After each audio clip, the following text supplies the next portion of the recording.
ముందుగా మనందరి గురువు జగద్గురువు బ్రహ్మర్షి పితామహ పత్రిజీకి హృదయపూర్వక నమస్కారాలు తెలుపుకుంటూ, స్వర్ణమాల అమ్మకి కృతజ్ఞతలు తెలుపుకుంటూ అందరికీ నమస్కారం. ఈరోజు ఇంటర్నేషనల్ యోగా డే శుభాకాంక్షలు అందరికీ. ముందుగా మనం కొంచెం సేపు ధ్యానాన్ని చేసుకొని మరొకసారి అందరికీ పిఎంసి డిజిటల్ కి స్వాగతం, సుస్వాగతం. 40 డేస్ పార్టీ మాస్టర్స్ కార్యక్రమం సీజన్ 2లో 4వ రోజుకు చేరుకున్నాం. ఈ రోజు మనకి విశిష్ట అతిథిగా చీరాల నుండి శ్రీనివాసరావు గారు వచ్చారు. శ్రీనివాసరావు గారు 2004లో ధ్యానంలోకి వచ్చారు. తమకి ఉన్న అనారోగ్య సమస్యల నుంచి ధ్యానంలోకి వచ్చిన తర్వాత బయటపడ్డారు.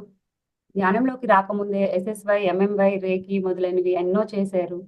కానీ పిఎస్ఎస్ఎం మూమెంట్లోకి వచ్చిన తర్వాత తమకి దొరికిన ఆనందాన్ని, ఆ సంతోషాన్ని అందరితో పంచుకోవాలని చెప్పేసి విస్తృతంగా ధ్యాన ప్రచారం మొదలుపెట్టారు. ఎన్నో పల్లెటూళ్ళకి వెళ్ళి ప్రకాశం, గుంటూరు డిస్ట్రిక్ట్లలో ఒక 40 రోజులు ఆ ఊర్లో క్లాసులు మొదలుపెట్టి అక్కడ మాస్టర్లను తయారు చేసి ఎంతో విస్తృతంగా ధ్యాన ప్రచారం చేసి ఎన్నో శాకాహార ర్యాలీలు, ఎన్నో పిరమిడ్ నిర్మాణాలలో తమ వంతు పాత్ర పోషించారు. సార్ అలా ధ్యాన ప్రచారం చేసిన పల్లెటూళ్ళలో మా ఊరు కూడా ఒకటి ఉంది. ఈ రోజు వారి విశేషమైన జ్ఞానాన్ని వారి మాటల్లో తెలుసుకుందాం. Welcome sir. Thank you madam, thank you very much. Okay friends, మరి ముందుగా మన జగద్గురువు పితామహ పత్రిజీ గారికి ఒకసారి ధన్యవాదాలు చెప్పుకుందాం. అలాగే స్వర్ణమాల అమ్మ కూడా ధన్యవాదాలు చెప్పుకుందాం. సో ఫ్రెండ్స్, ఈరోజు ముందుగా ఒక అద్భుతమైన కాన్సెప్ట్ తెలుసుకుందాం. అదేంటంటే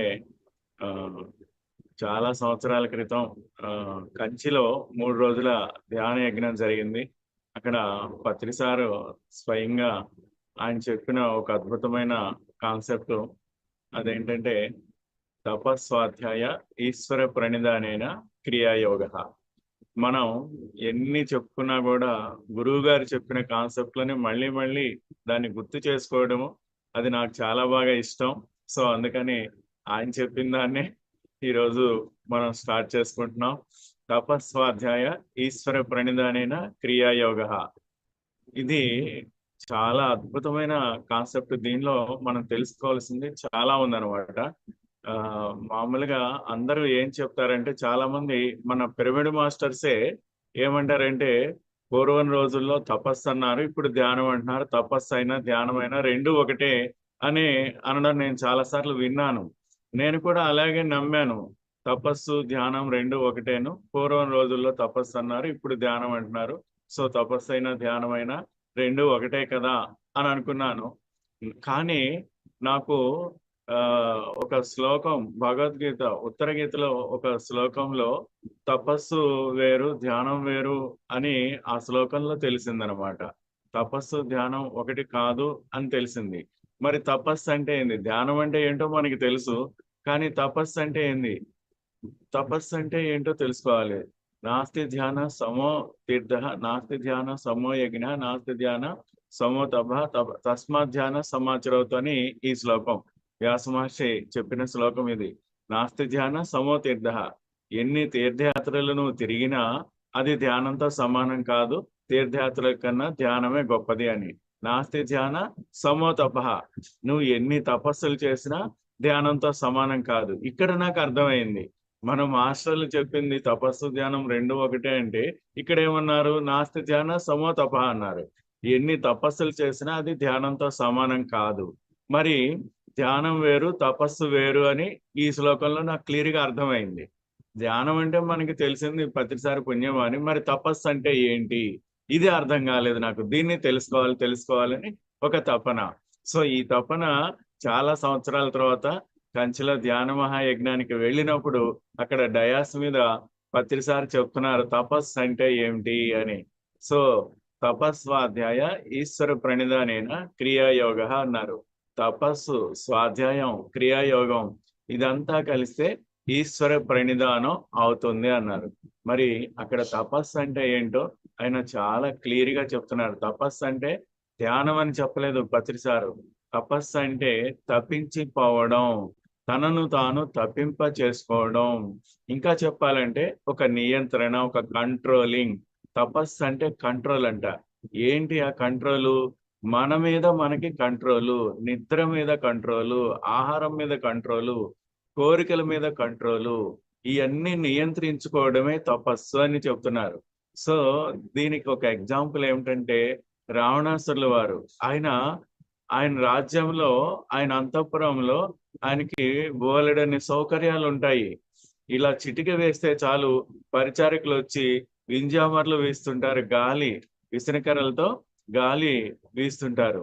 అలాగే ఒక చిటిక వేస్తే బంగారు పళ్ళెరంలో భోజనం వస్తుంది, హాయిగా తింటారు ఆయన. అలాగే పట్టు పరుపుల మీద పడుకుంటారు. మరి తన రాజ్యంలో తనకి ఇన్ని సౌకర్యాలు ఉన్నాయి, అదంతా వదిలేసి అడవులకి వెళ్ళి అక్కడ కటిక నేల మీద పడుకుంటారు.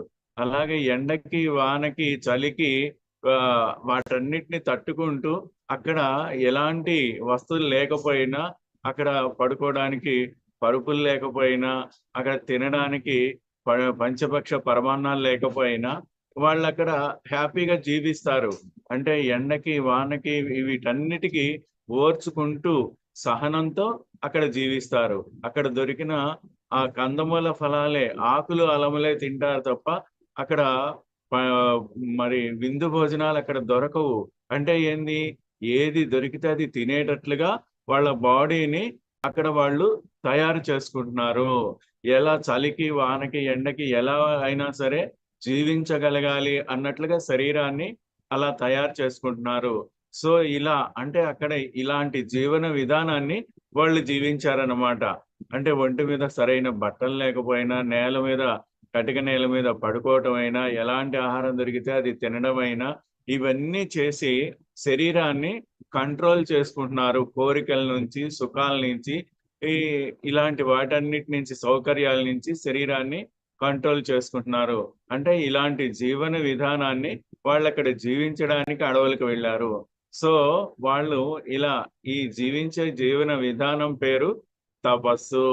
ఇలా చేతులు పెట్టుకొని కళ్ళు మూసుకొని వాళ్ళు ధ్యానం చేస్తారు చూడండి, అది ధ్యానం. వాళ్ళు చేసే సాధన పేరు ధ్యానం, జీవించే జీవన విధానం పేరు తపస్సు.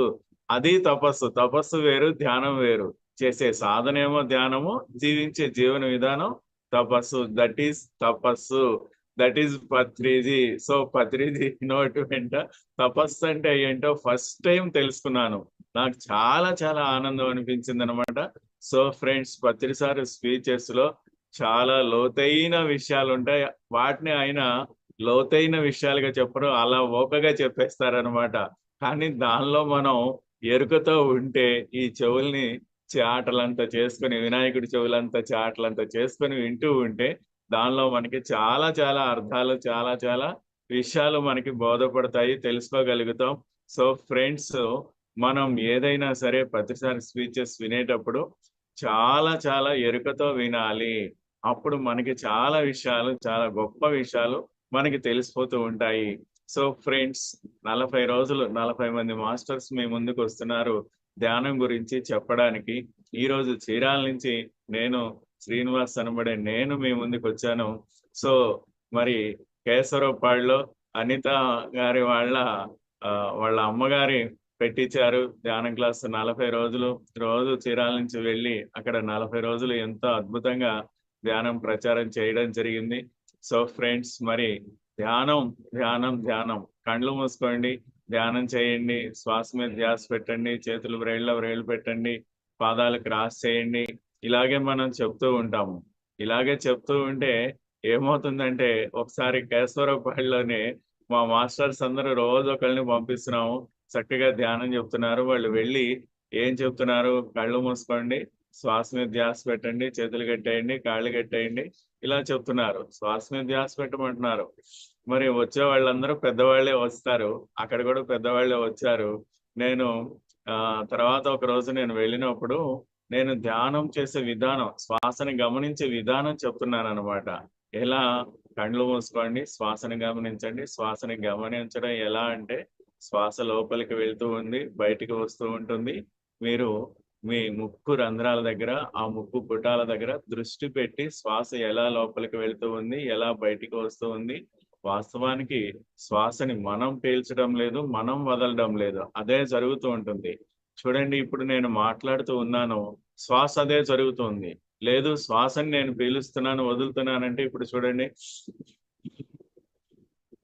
శ్వాసని పీలుస్తాం వదలటం నేను చేస్తుంటే మాట రాదు. ఏదో ఒకటే జరుగుద్ది. శ్వాసను పీల్చడం వదలటం అదన్నా జరుగుద్ది, లేదా మాట అయినా వస్తుంది. అంటే రెండిట్లో ఏదో ఒకటి మాత్రమే జరుగుతుంది. కాబట్టి భగవంతుడు ఏం చేశాడంటే, మాట్లాడడం మనకిచ్చాడు, చూడడం మనకిచ్చాడు, పనులు చేయడం మనకిచ్చాడు. కానీ శ్వాసని మాత్రం భగవంతుడి చేతిలో పెట్టుకున్నాడు. శ్వాసని భూమి మీద మాట్లాడేటప్పుడు మనం సహజంగా ఏమంటాం? నేను ఇప్పుడు శ్వాసను పీలుస్తున్నాను కదా, వదులుతున్నాను కదా అంటారు. అది తప్పు. అది చాలా తప్పు. నిజంగా శ్వాసని ఎవరు వాళ్ళు చేయడం లేదు. శ్వాసని ఎవరు మనం పీల్చడం లేదు, వదలడం లేదు. నిజంగా శ్వాసని మనమే పీల్చాలి, మనమే వదలాలని ఆ నియమం భగవంతుడు మనకిస్తే ఏ మనిషి కూడా ఒక్క నిమిషం కంటే ఆ పని చెయ్యలేడు. ఇది తెలుసు భగవంతుడి. కాబట్టి శ్వాసని పీల్చడం వదలడం అనేది, శ్వాసక్రియ అనేది భగవంతుడి చేతిలో పెట్టుకున్నాడు. బ్లడ్ సర్క్యులేషన్ అది నువ్వు చేయడం లేదు. అలాగే ఈ బ్రీతింగ్ ఇది కూడా నువ్వు చేయడం లేదు. అలాగే లోపల డైజెషన్ అది కూడా నువ్వు చేయడం లేదు. నువ్వు హాయిగా 3 పూట్ల 3 కంచాలు లోపలేసేసి హాయిగా పడుకుంటావు. తెల్లవారేటప్పటికి లోపలంతా డైజెషన్ అయిపోతుంది. తెల్లవారే లోపల జరగవలసిన బ్లడ్ సర్క్యులేషన్ జరిగిపోతూ ఉంటుంది. అలాగే శ్వాసక్రియ కూడా దానంతటది జరుగుతూ ఉంటుంది. సో ఫ్రెండ్స్, ఇప్పుడు మనం ఏం తెలుసుకుంటున్నామంటే, శ్వాస అనేది మనం పీల్చడం లేదు, వదలడం లేదు. శ్వాస మానవ కార్యం కాదు. ఇది ఇది తెలుసుకోండి. ఇది ఫస్ట్ మనం తెలుసుకోండి. శ్వాస కార్యం అది మానవ కార్యం కాదు. ఇప్పుడు ఒక మేడం ఉన్నారు, ఆవిడ పూజలంటే బాగా ఇష్టం, పూజలు చేస్తూ ఉంటారు. అవునా? మరి ఆ పూజ చేసే దగ్గర ఆ మేడం ఉండాలి. ఆమె చేత్తో పూలు విసురుతూ, అక్షింతలు విసురుతూ, హారతిస్తూ ఇదంతా చేస్తూ ఉంటారు ఆవిడ. అంటే తన శరీరాన్ని ఉపయోగించి చేస్తారు పూజ. అప్పుడు ఆవిడ చేస్తే పూజ జరుగుతుంది, ఆవిడ ఆపితే పూజ ఆగిపోతుంది. అంతే కదా? మనం పూజ చేస్తున్నాం, ఆ పూజ దగ్గర మనం ఉండి తీరాలి. మనం ఉంటేనే పూజ జరుగుతుంది, మనం ఆపితే పూజ ఆగిపోతుంది. సో అప్పుడు ఏమనాలి దాన్ని? మానవ కార్యం. అంతే కదా? మనం చేస్తే అవుతుంది, చేయకపోతే ఆగిపోతుంది. అంటే అది మానవ కార్యం. మనం చెయ్యకపోయినా జరిగిపోతే అది మానవ కార్యం కాదు. మనం చేస్తేనే అవుతుంది, మనం ఆపేస్తే ఆగిపోతుంది. సో పూజ దైవ కార్యం, మానవ కార్యమా? ఇప్పుడు మనకి చాలా క్లారిటీ వచ్చేసేయాలి. ఏంటి? పూజ అనేది మానవ కార్యం. మనం చేస్తేనే అవుతుంది, మానవుడు చేస్తేనే అది అవుతుంది. సో అలాగే ఒక మేడం ఇల్లు ఊడుస్తుంటారు, తను ఊడిస్తేనే అది అవుతుంది, తను ఆపితే అది ఆగిపోతుంది. అంటే అదేంటి? అది కూడా మానవ కార్యం. ఇల్లు ఊడవడం మానవ కార్యం, పూజ చేయడం మానవ కార్యం. ఇంకొక మేడం వంట చేస్తారు. వంట చేస్తుంటే ఆ మేడం వంట చేస్తుంటే అక్కడ ఆ మేడం ఉండి తీరాలి. తను ఆపితే వంట ఆగిపోతుంది, తను చేస్తే వంట అవుతుంది. అంటే అప్పుడు అర్థమైంది, వంట చేయడం కూడా మానవ కార్యమే. సో ఫ్రెండ్స్, ఇక్కడ మనం ఏం తెలుసుకుంటున్నాం అంటే, ఈ భూమి మీద మానవుడు పుట్టిన దగ్గర నుంచి పోయే వరకు మానవుడు చేసే ప్రతి ఒక్క కార్యం మానవ కార్యమే. ఉద్యోగం, వ్యాపారం, పూజ, యజ్ఞం, యాగం, స్తోత్రం, మంత్రం, వ్రతం, మొత్తం అంతా సంసారం, ఇదంతా మానవ కార్యం. సో సమస్తం అంతా మానవ కార్యాలే. కానీ వీటన్నిటికంటే ఆపోజిట్ గా శ్వాసక్రియ ఒకటే, శ్వాస కార్యం ఒక్కటే, అది దైవ కార్యం. దైవ కార్యం నువ్వు చేసినా చెయ్యకపోయినా అది జరుగుతూనే ఉంటుంది. సపోజ్ ఇప్పుడు నేను నిద్రపోతుంటే శ్వాస జరుగుతుందా, ఆగిపోతుందా? ఖచ్చితంగా శ్వాస జరుగుతూనే ఉంటుంది. అంటే దాని అర్థం ఏంటి? నిద్రపోయే పని నేను చేస్తున్నాను, శ్వాస కార్యం మాత్రం అదే జరుగుతూ ఉంది. మరి శ్వాస కార్యం అదే జరుగుతూ ఉందంటే కంటిన్యూస్ గా జరుగుతుంది, నాన్ స్టాప్ గా జరుగుతుంది. శ్వాసకి అలుపు సొలుపు ఉండదు, కాసేపు రెస్ట్ ఉండదు, శ్వాసకి రెస్ట్ ఉండదు. మానవుడు చేసే ఏ పనికైనా రెస్ట్ ఉండి తీరాలి. ఇప్పుడు పూజ చేస్తున్నాం, 1 గంట చేస్తాం, 2 గంటలు చేస్తాం, 3 గంటలు చేస్తాం, లేదా ఒక రోజంతా చేస్తాం. కానీ అక్కడితో ఆపేస్తామా లేదా? రెస్ట్ తీసుకుంటామా లేదా? సో పూజకి రెస్ట్ ఉంది, అలాగే తినేదానికి కూడా రెస్ట్ ఉంది. కాసేపు తింటాం, ఒక 10 నిమిషాలు, 15 నిమిషాలు, లేదా 1 గంట తింటాం, ఎన్ని తింటాము. కానీ అక్కడ తర్వాత అయినా ఆపేయాలి. సో ఏదైనా ఆపుతాము, రెస్ట్ ఉంటుంది, శ్వాసకి మాత్రం రెస్ట్ లేదు. అంటే చూసారా, ఇక్కడ మానవ కార్యం అయితే రెస్ట్ ఉంటుంది, శ్వాస మానవ కార్యం కాదు కాబట్టి అక్కడ రెస్ట్ లేదు. So no rest. సో మరి రెస్ట్ లేకుండా జరిగేది ఏంటి అంటే దైవ కార్యం మాత్రమే రెస్ట్ లేకుండా జరుగుతుంది. అలుపు సొలుపు ఉండదు. భగవంతుడికి అలుపు సొలుపు ఉంటుందా? ఉండదు. సో శ్వాస కార్యం అంటే ఏమిటంటే అది దైవ కార్యం. మిత్రులారా వింటున్నారా? ఇక్కడ ఒక అద్భుతమైన లాజిక్ ని మనం తెలుసుకుంటున్నాం. శ్వాసని మనం చేయడం లేదు, శ్వాస మానవ కార్యం కాదు. మరి శ్వాస ఏం కార్యం అంటే అది దైవ కార్యం. ఇప్పుడు చూడండి, పూజ చేసేటప్పుడు మనం ఉంటాం అక్కడ, ఇల్లు ఊడ్చేటప్పుడు మనం ఉంటాం అక్కడ, వంట చేసేటప్పుడు మనం ఉంటాం అక్కడ, మనం చేసే ఏ పనిలో అయినా మనం ఉండి తీరాలి అక్కడ. మరి భగవంతుడు చేసే పనిలో భగవంతుడు ఉంటాడా? ఉండడా? డెఫినెట్ గా ఉంటాడు. ఇప్పుడు భగవంతుడు ఎక్కడున్నాడు? గుడిలో ఉన్నాడా? మరి ఎక్కడున్నాడు? బడిలో ఉన్నాడా? నీ శ్వాసలో ఉన్నాడు. ఎందుకంటే శ్వాస కార్యం ఆయన చేస్తున్నాడు. ఎవరు చేసే పనిలో వాళ్ళు ఉండాలన్నప్పుడు శ్వాస కార్యం ఆయన చేస్తున్నాడు కాబట్టి శ్వాసలో ఎవరున్నారు? భగవంతుడు ఉన్నాడు. ఇప్పుడు భగవంతుడి కోసం ఎక్కడ వెళ్ళాలి? శ్వాస దగ్గరికి వెళ్ళాలి. అందుకే పత్రిసారి ఏమన్నాడు? నువ్వు నీ శ్వాసని పట్టుకొని నీ శ్వాస దగ్గర కూర్చో అన్నాడు. అంటే ఎక్కడికి వెళ్తున్నాం? భగవంతుడితో మనం కనెక్ట్ అవుతున్నాం. శ్వాసతో కనెక్ట్ అవ్వడం అంటే భగవంతుడితో కనెక్ట్ అవ్వడం మిత్రులారా. సో ఫ్రెండ్స్, ఇప్పుడు శ్వాస మీద ధ్యాస పెట్టి ధ్యానం చేయడం అంటే ఎంత అద్భుతమైన ప్రక్రియ, ప్రాసెస్ చూసారా? ఉత్తమోత్తమములు ఉచ్ఛ్వాస నిశ్వాసలు, పంక్తులు అరిసి తానే బ్రహ్మ మగుట, ముసుగులోనే ఒసగి ఉన్నాడు శివుడు, కాళికాంబ హంస కాళికాంబ అంటున్నారు వీరబ్రహ్మేంద్ర స్వామి. ఉత్తమోత్తమములు ఉచ్ఛ్వాస నిశ్వాసలట. ఎంత అద్భుతంగా శ్వాస గురించి చెప్తున్నారో చూడండి. మనం ఈ ముక్కు రంధ్రాల్లో జరుగుతున్న శ్వాసని ఎవ్వరం కూడా అసలు పట్టించుకోము.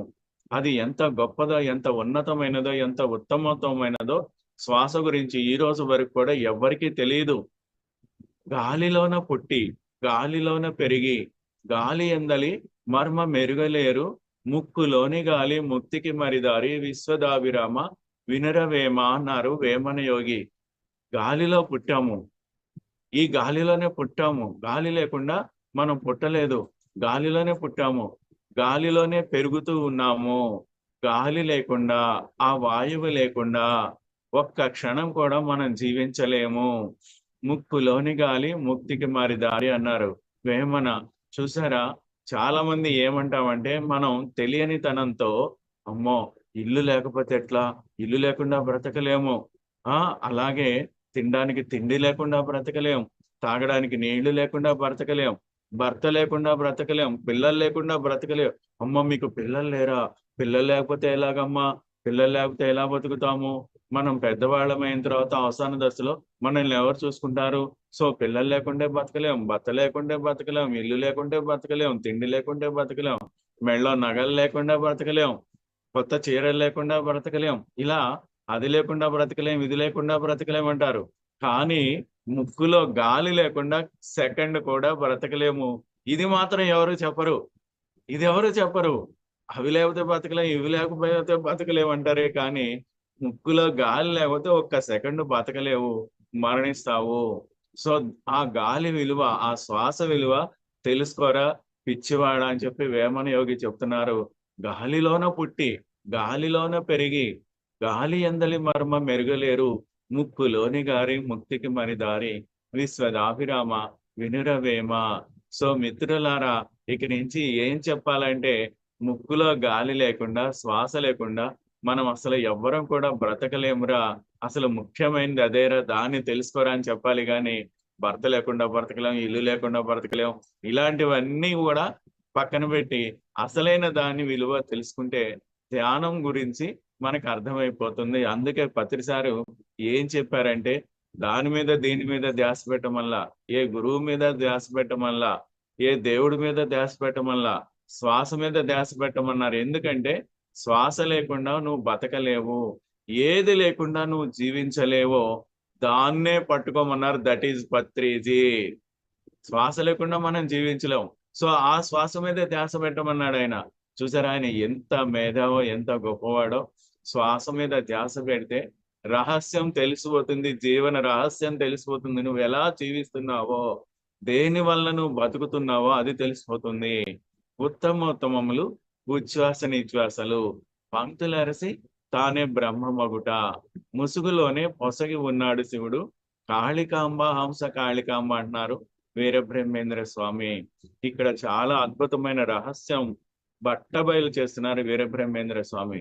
ఉత్తమోత్తమములు ఉచ్ఛ్వాస నిశ్వాసలు అంటున్నారు. ఎంత అద్భుతంగా చెప్తున్నాడు చూడండి. ఉత్తమోత్తమములు అన్నారు, ఉత్తమం అని వదిలేలా. ఉత్తమోత్తమం అంటే ఉత్తమంలోకెల్లా ఇంకా ఇంకా ఉత్తమం అంట శ్వాస. అది ఎక్కడుంది? అది ఎక్కడుంది? తిరుపతిలో ఉందా, కాశీలో ఉందా, షిరిడీలో ఉందా, శ్రీశైలంలో ఉందా? ఈ పుణ్యక్షేత్రాల్లో ఎక్కడా లేదు. గంగలో కూడా లేదు. అంత గొప్ప గంగా నది అక్కడ కూడా లేదు. కృష్ణా నది, గోదావరి నది అక్కడ కూడా లేదు. అది ఎక్కడుంది? నీ దగ్గర, నీ శ్వాసలో, నీ ముక్కు రంధ్రాల్లో ఉన్నది. అంత ఉత్తమమైన శ్వాస ఎక్కడ ఉంది అంటే భగవంతుడు అంత ఉత్తమమైన దాన్ని కూడా కాదు, ఉత్తమోత్తమైనది ఈ భూమి మీద అంతకన్నా ఉత్తమోత్తమైంది ఇంకేది లేదట. అది ఎక్కడుందంటే నీ శరీరంలో, నీ ముక్కు రంధ్రాల్లోనే ఉంది. ఉత్తమోత్తమములు ఉచ్ఛ్వాస నిశ్వాసలు. ఉచ్ఛ్వాస నిశ్వాసలు, శ్వాస ఉత్తమోత్తమం అని చెప్తున్నారు కదా. ఎందుకు ఉత్తమోత్తమమో అది కూడా చెప్తున్నారు నెక్స్ట్ వాక్యంలో, నెక్స్ట్ లైన్ లో అది కూడా చెప్తున్నారు. ఉత్తమోత్తమములు ఉచ్ఛ్వాస నిశ్వాసలు, పంక్తుల అరసి తానే బ్రహ్మ మగుట. ఎంత గొప్ప విషయం, ఎంత రహస్యం బట్టబయలు చేస్తున్నారో చూడండి. పంక్తుల అరసి తానే బ్రహ్మ మగుట. పంక్తుల అరసి అంటే ఈ ముక్కు రంధ్రాల్లో జరుగుతూ ఉన్న ఉచ్ఛ్వాస నిశ్వాసాలని పట్టుకొని దాని వెంట నువ్వు ప్రయాణిస్తే, పంక్తులరసి అంటే దాని వెంట ప్రయాణించడం. అలా ఆ శ్వాసని పట్టుకొని శ్వాస వెంట నువ్వు ప్రయాణించగలిగితే ఏమవుతుందంట? తానే బ్రహ్మమగుట. నువ్వే దైవమైపోతావట. మానవుడిగా పుట్టిన నువ్వు మాధవుడిగా మారిపోయే సాధన ఈ శ్వాస మీద ధ్యాస పెట్టి ధ్యానం చేసే సాధన. చూసారా మిత్రులారా, కోటాను కోట్ల మంది మానవులందరినీ కూడా, ఈ భూమి మీద పుట్టిన మానవులందరినీ కూడా మాధవులుగా అంటే దైవాలుగా మార్చడానికి వచ్చిన ఒక మహాదైవమే పత్రిజీ. ఓ అద్భుతమైన దైవమే పత్రిజీ. సో ఫ్రెండ్స్, వింటున్నారా, తెలుసుకుంటున్నారా? ఉత్తమోత్తములు ఉచ్ఛ్వాస నిశ్వాసలు, పంక్తులరసి తానే బ్రహ్మమగుట, ముసుగులోనే పొసగి ఉన్నాడు శివుడు. ముసుగు లోపల శివుడు దాగి ఉన్నాడట. వింటున్నారా? ముసుగు లోపల శివుడు అంటే దేవుడు దాగి ఉన్నాడట. ఎవరా దేవుడు? ఎక్కడ ఉన్నాడంటే ముసుగు లోపల ఉన్నాడట. మనమేమనుకుంటున్నాం? తిరుపతిలో ఉన్నాడు, కాశీలో ఉన్నాడు, శ్రీశైలంలో ఉన్నాడు, ఇంకా ఎక్కడో ఎక్కడో ఎక్కడో ఉన్నాడు, శ్రీరంగంలో ఉన్నాడు దేవుడని మనం తిరుగుతూ ఉన్నాం, పరిగెడుతూ ఉన్నాం. ఇచ్చట లేడు, అచ్చట లేడని విసిగి విసిగి వేసారి మనం ఎలా తిరుగుతూ ఉన్నామంటే, ఒక బండిని మోసే, ఒక కాడిని మోసే ఒక ఎద్దులాగా మనం తిరుగుతూ ఉన్నామంట, వెతుకుతూ ఉన్నామంట, వేసారుతూ ఉన్నామంట దేవుడు ఎక్కడో ఎక్కడో ఉన్నాడని చెప్పేసి. కానీ ఎక్కడో లేడు. దేవుడు ఎక్కడ ఉన్నాడంటే ముసుగు లోపల ఉన్నారు. ఆ ముసుగే ఏమిటి? ఆ ముసుగే ఈ శరీరం, నీ దేహం. నీ దేహమే ఒక ముసుగు. ఈ దేహమనే ముసుగు లోపలికి వెళ్ళి చూస్తే అక్కడే దేవుడు ఉన్నాడు, జీవుడి రూపంలో, జీవుడిగా, దేవుడిగా. అందుకే ఆదిశంకరాచార్యుల వారు ఏం చెప్తారంటే, దేహో దేవాలయో పొత్తః జీవో దేవో సనాతన అన్నారు. ఏమన్నారు ఆదిశంకరాచార్యుల వారు? జీవో దేవో సనాతన, దేహమే దేవాలయము. దేహో దేవాలయ ప్రోక్త జీవో దేవో సనాతన. నీ దేహమే, ఈ దేహమే, ఈ శరీరమే ఒక అద్భుతమైన దేవాలయం అట. ఈ దేహం అనే దేవాలయం లోపల జీవుడిగా, దేవుడిగా విరాజిల్లుతూ ఉన్నాడు ఎన్నెన్నో యుగ యుగాలుగా.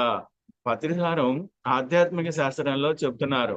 ఏం చెప్తున్నారంటే, ప్రతి మానవుడు కూడా సుమారు 400 నుండి 500 జన్మలు ఈ భూమి మీద తీసుకుంటాడట. 400-500 జన్మలు తీసుకుంటారట. సపోజ్ మనం ఇప్పుడు లాస్ట్ జన్మలో ఉన్నాం అనుకుందాం, ఏ 500 జన్మలోనో ఉన్నాం అనుకుందాం. అంటే ఇప్పటికి 499 జన్మలు భూమి మీద తీసుకొని వచ్చాం.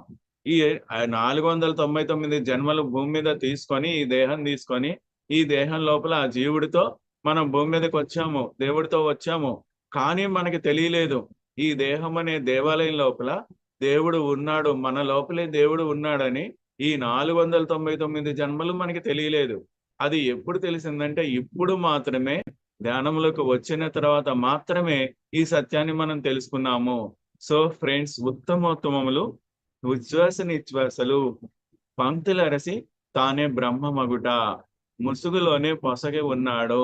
ఈ ఉత్తమోత్తమైన ఉచ్ఛ్వాస నిశ్వాసాలని పట్టుకొని, నీ శ్వాసని పట్టుకొని ఈ ముక్కు రంధ్రాల ద్వారా ఈ దేహం అనే దేవాలయానికి ఒక వాకిలి ఉన్నది. ఈ దేహాన్ని దేవాలయం అనుకోమన్నారు కదా, దీనికి ఒక వాకిలి ఉంది. ఆ వాకిలే ఈ ముక్కు. అందుకే అన్నమాచార్యుల వారు ఏమన్నారంటే ఒక శ్లోకంలో, ఒక పాటలో, ముంగిటనున్నది మూలనున్న ధనము అన్నారు. ముంగిటనున్నది మూలనున్న ధనము. మూలనున్న ధనం అంటే ముంగిట అంటే ముందర. నీ దేహానికి ముందర ఈ ముక్కు ఇలా ముందుకి ఇలా పొడుచుకొని వచ్చింది. సో ఇదే ఈ ముక్కే ముంగిటనున్నది మూలనున్నదని ఒక మూలధనం అన్నమాట ఇది. సో ఈ అందరికీ ఇప్పుడంటే పొట్టలు ముందుకి మొలుచుకొని వచ్చాయనుకోండి, తిని ఎలా అంటే అలా తిని ఒక పద్ధతి లేకుండా. కానీ మానవుడిని భగవంతుడు సృష్టించినప్పుడు ఈ ముక్కు మాత్రమే ముందుకు ఉంటుంది, మిగతా శరీరం అంతా వెనక్కి ఉంటుంది. దానికే అన్నమాచార్యుల వారు ముంగిటనున్నది మూలనున్న ధనము అని చెప్పారనమాట. సో ఈ ముంగిట ఉన్న ఈ మూలనున్న ధనం అంటే ఈ ముక్కు, ఈ దేహానికి, ఈ దేవాలయానికి ఉండే ఒక ద్వారం. మన ఇంటికి ఒక వాకిలి ద్వారం ఎలా ఉంటుందో, ఒక దేవాలయానికి కూడా ఒక వాకిలి, ఒక ద్వారం ఉంటుంది. అలాగే ఈ దేహం అనే దేవాలయం లోపలికి వెళ్ళడానికి ఒక వాకిలి ఉన్నది. ఆ వాకిలి పేరే ఈ ముక్కు. ఈ ముక్కు ద్వారా నిరంతరం శ్వాస మన దేహం లోపలికి వెళుతూ ఉంటుంది, వస్తూ ఉంటుంది. సో ఫ్రెండ్స్, ఈ దేహం అనే దేవాలయం లోపలికి వెళ్ళడానికి ఉన్న వాకిలి ఆ ముక్కు ద్వారా ఆ లోపలికి వెళుతున్న వాడిని, శ్వాస అనే వాడిని నువ్వు పట్టుకొని వాడితో పాటు నువ్వు దేహం లోపలికి వెళ్ళావంటే, అంటే ఈ దేహం అనే ముసుగు లోపలికి వెళ్ళావంటే, ఆ ముసుగు లోపల, దేహం లోపల ఆ దేవుడు, ఆ జీవుడు ఉంటాడు. వాడిని నువ్వు దర్శించవచ్చు అని చెప్తున్నారు. సో ఫ్రెండ్స్, ఇక్కడ ఒక చిన్న కథ, ఒక చిన్న కాన్సెప్ట్ మనం తెలుసుకుందాం. ఈ దేహం అనే దేవాలయం గురించి తెలుసుకుంటూ ఉన్నాం కదా, దేహం అనే దేవాలయం లోపల జీవుడిని, దేవుడిని గురించి తెలుసుకుంటూ ఉన్నాం కదా. దీనికి ఒక చిన్న కాన్సెప్ట్. కబీరు జీవితంలోకి వెళితే, జీవిత చరిత్రలోకి వెళితే, కబీరు తల్లి తండ్రి నీరు నీమ వాళ్ళు చాలా చిన్న వయసులో, కబీరు ఒక 5 సంవత్సరాల వయసులో కబీరు దేవాలయంలోకి, హిందూ దేవాలయంలోకి వెళుతుంటే అక్కడ కబీర్ని ముస్లిం అని అందరూ అనుకునేవాళ్ళు. ఆయన వేషధారణ ముస్లిం లాగా ఉంటుంది. మనం రామదాస్ మూవీలో కూడా చూసాం కదా, నాగేశ్వరరావు గారు వేశారు ఈ పాత్రని. ఆయన దేవాలయంలోకి వెళ్తుంటే బ్రహ్మానందం గారు అడ్డగించి తోసేస్తారు ఆయన్ని. నువ్వు ముస్లిము, నువ్వు హిందూ దేవాలయంలోకి రాకూడదని. అది కబీర్కి చాలా చిన్న వయసులో, 5-6 సంవత్సరాల వయసులోనే ఆయన జీవితంలో ఈ సంఘటన జరిగిందనమాట. హిందూ దేవాలయాల్లోకి వెళుతుంటే వాళ్ళు, మన హిందూ ధర్మకర్తలు, పూజారులు ఆయన్ని దేవాలయంలోకి రాకుండా అడ్డగిచ్చారు.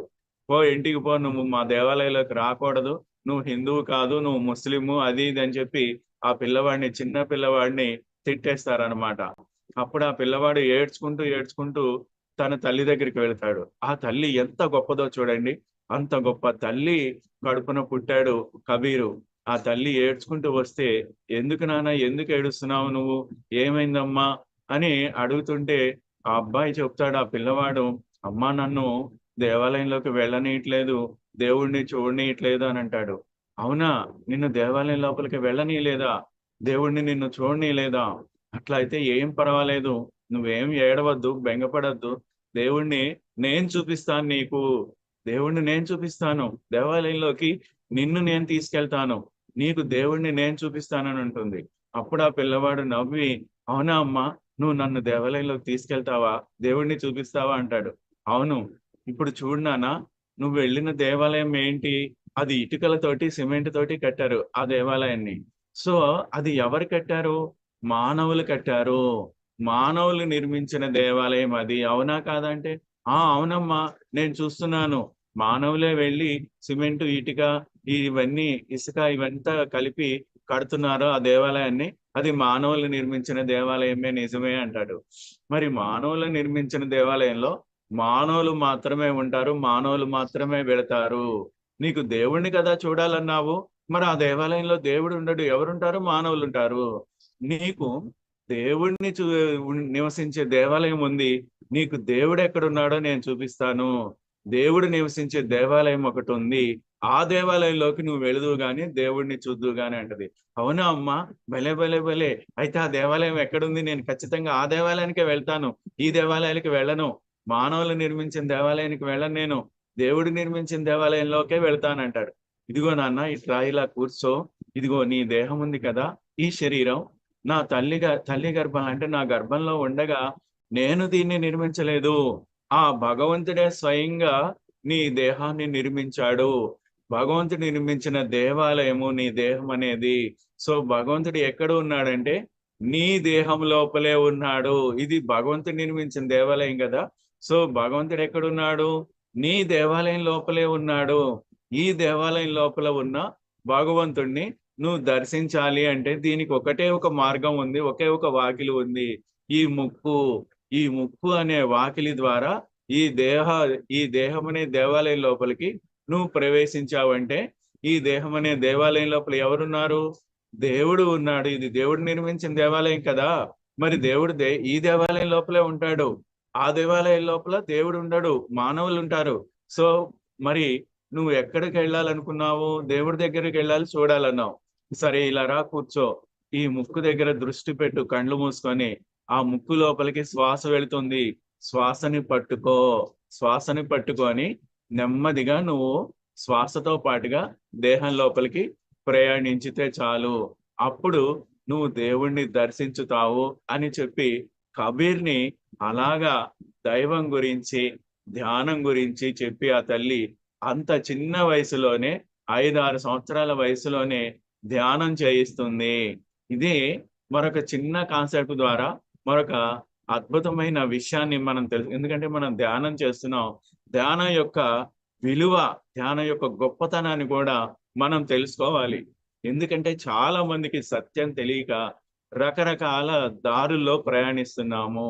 సత్యం తెలియక, సత్యం మనకి తెలియచేసే గురువులు ఎంతో మంది మన ముందుకు వస్తున్నారు, తెలియచేస్తున్నారు. ఎన్నో అద్భుతమైన మూవీస్ మన దగ్గరికి వస్తున్నాయి, సత్యాన్ని దర్శింపచేస్తున్నాయి. అయినా కానీ మనం ఇలా చూస్తున్నాం, మళ్ళీ మన దారిలో మనం వెళ్తున్నాం. మనకి ఏది ఈజీగా అనిపిస్తే, మనం చేయడానికి ఏది సులువుగా ఉంటే దాన్ని మనం చేసి అదే సత్యం అనుకుంటాం. కానీ నీకు ఈజీగా ఉన్నది సత్యం ఎప్పటికీ అవ్వదు. సత్యం ఎప్పుడు సత్యమే ఫ్రెండ్స్. ఓం నమో వెంకటేశ అని ఒక మూవీ చాలా సంవత్సరాల క్రితం నాగార్జున గారు నటించిన మూవీ అది. అందులో చాలా అద్భుతంగా ధ్యానం యొక్క విలువని, ధ్యానం యొక్క గొప్పతనాన్ని మనకి చూపిస్తారు ఆ డైరెక్టర్. అక్కడ ఏం జరుగుతుందంటే, అక్కడ నాగార్జున గారు ఆ మూవీలో చాలా చిన్న పిల్లవాడు వయసులో ఒక 6 years 7 years ఏజ్ లో ఆ పిల్లవాడికి దేవుణ్ణి చూడాలి అని అనిపిస్తుంది. ఫ్రెండ్స్, ఈ కాన్సెప్ట్ అందరూ చాలా జాగ్రత్తగా ఎరుకుతో వినాలి. ఎందుకంటే మీరందరూ మూవీ చూశారు, కానీ సత్యాన్ని మాత్రం అక్కడ దర్శించడం జరగలేదు. ఇప్పుడు ఆ ఆ సత్యాన్ని దర్శించే ప్రయత్నం నేను చేస్తున్నాను, దర్శింపజేసే ప్రయత్నం నేను చేస్తున్నాను. సో ఫ్రెండ్స్, అందరూ చాలా అలర్ట్ గా ఉండాలి, ఎరుకుతో ఉండాలి. ఆ పిల్లవాడు దేవుణ్ణి చూడాలి అని కోరిక కలిగింది. ఎక్కడో తిరుమలలో తన గురువు గారు ఉన్నారు. ఆ పాత్ర సాయి కుమార్ గారు వేశారు మూవీలో. ఆయన దగ్గరికి వెళ్ళి, గురువు గారి దగ్గరికి వెళ్ళి, గురువు గారు నాకు దేవుడిని చూడాలని ఉంది, దేవుడిని చూపించండి అని అడుగుతాడు. అడిగితే అప్పుడు ఆ గురువు గారు ఏం చేయాలి? అదే నేను నా మనవడో మనవరాలో వచ్చి తాత నాకు దేవుడిని చూపించంటే నేను ఏం చేస్తాను? వాడిని ఎత్తుకొని గోడ మీద ఫోటో చూపిస్తాను, లేకపోతే దేవుడి మందిరంలో ఉన్న ఫోటో చూపిస్తాను, ఇదిగో దేవుడు అని చెప్తాను. లేదా గుడికి తీసుకెళ్లి విగ్రహం చూపించి ఇదిగో దేవుడు అని చెప్తాను. అదే జరుగుతుందని నేను చూస్తున్నాను ఆ మూవీలో. ఆ గురువు గారు ఆ పని చేయడంలా, ఆ పని చేయకుండా వేరే ఇంకోటి ఏదో చెప్తున్నారు. నాకు ఇక ఒళ్ళంతా కళ్ళు చేసుకుని అలాగే చూస్తున్నా, ఏం జరగబోతోంది ఇక్కడ. మనం జనరల్ గా మనం చిన్నప్పటి నుంచి ఇప్పుడు నాకు ఏజ్ 60, ఈ 60 ఇయర్స్ నుంచి నేను ఏం చూస్తున్నానో ఏం తెలుసుకున్నా దానికి విరుద్ధంగా అక్కడ జరగబోతోంది. అక్కడ ఉన్నది తిరుమలలో కదా, తిరుపతి వెంకటేశ్వర స్వామి గుళ్ళో తీసుకెళ్ళి ఆ స్వామి విగ్రహం చూపించి ఇదిగో దేవుడు అని చెప్పాలి, లేదా గోడకున్న ఫోటోలు చూపించి ఇదిగో దేవుడు అని చెప్పాలి. అలా కాకుండా ఆయన అడుగుతున్నాడు ఆ పిల్లవాడిని, దేవుడే నీ ఎదురుగా వస్తే నువ్వు దేవుడిని చూడాలనుకున్నావు, దేవుడే నీ ఎదురుగా వస్తాడు, నీ ఇంటికి వస్తాడు, తలుపు కొడతాడు, నువ్వు తలుపు తీస్తావు, ఎదురుగా నీ దేవుడు ఉన్నాడు, ఎదురుగా దేవుడు ఉన్నాడు. అప్పుడు వచ్చింది దేవుడని నీకు ఎలా తెలుస్తుంది? వచ్చింది దేవుడని నీకు ఎలా తెలుస్తుంది? నువ్వు నమ్మాలి కదా, దేవుడని నీకు తెలియబడాలి కదా, నీ అంతరంగానికి అది తెలియాలి, నీ అంతరంగానికి అది తెలియాలి. అది మల్లె పువ్వ ఉల్లి పువ్వ నీ దగ్గరకు వచ్చింది, కానీ అది ఏ పువ్వు అనేది నీకు తెలియబడాలి కదా, నీకు ఆ నాలెడ్జీ కావాలి కదా, ఆ నాలెడ్జీ కావాలి. సో దేవుడే నీ ఎదురుగా వచ్చి నీ వాకిట్లోకి వచ్చి నీ తలుపు కొట్టి నీ ఎదురుగా దేవుడు వస్తే వచ్చింది దేవుడని నీకు ఎలా తెలుస్తుంది? ఆ నాలెడ్జిని సంపాదించు అన్నాడు. దట్ ఈజ్ గురువు అండి. గురువు అంటే అలా ఉంటాడు, ఏదో అల్లాటప్ప మాటలు చెప్పడు. గురువు దైవాన్ని దర్శింప చేస్తాడు. దేవుడే నీ ఎదురుగా వస్తే వచ్చింది దేవుడని నీకు ఎలా తెలుస్తుంది?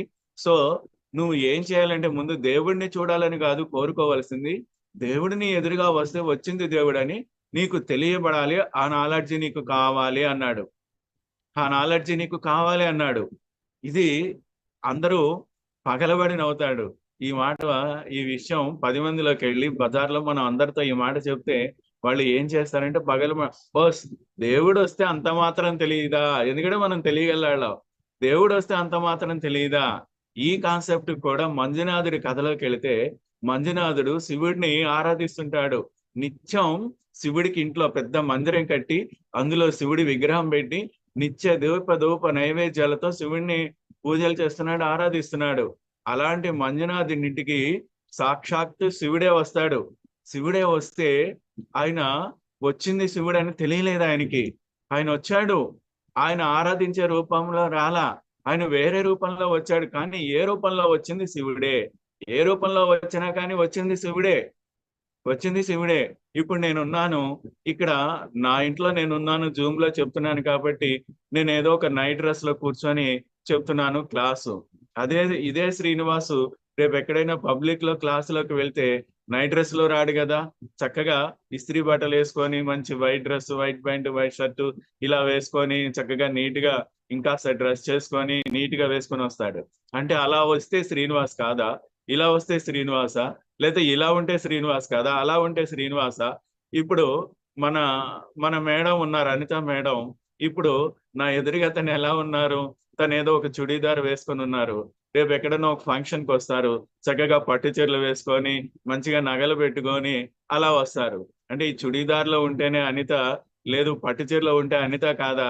అలాగే శివుడు ఏదో ఒక నార్మల్ రూపంలో అక్కడికి వచ్చాడు, ఈయన ఆరాధించే రూపంలో గెటప్ లో రాలా. అంటే గెటప్ ను బట్టి శివుడు అంటావా, లోపల ఉన్నదాన్ని బట్టి శివుడు అంటావా? ఇప్పుడు నేను ఒక బాటిల్లో, ఒక థమ్స్అప్ బాటిల్లో థమ్స్అప్ పోసాను, నువ్వు థమ్స్అప్, అందులో థమ్స్అప్ ఉంది కాబట్టి నీ కంటితో చూస్తావు, దాన్ని థమ్స్అప్ అంటావు. దానిలో థమ్స్అప్ బాటిల్లోనే నేను లిమ్కా పోస్తాను, నువ్వు దాన్ని థమ్స్అప్ అంటావు, లిమ్కా అంటావా?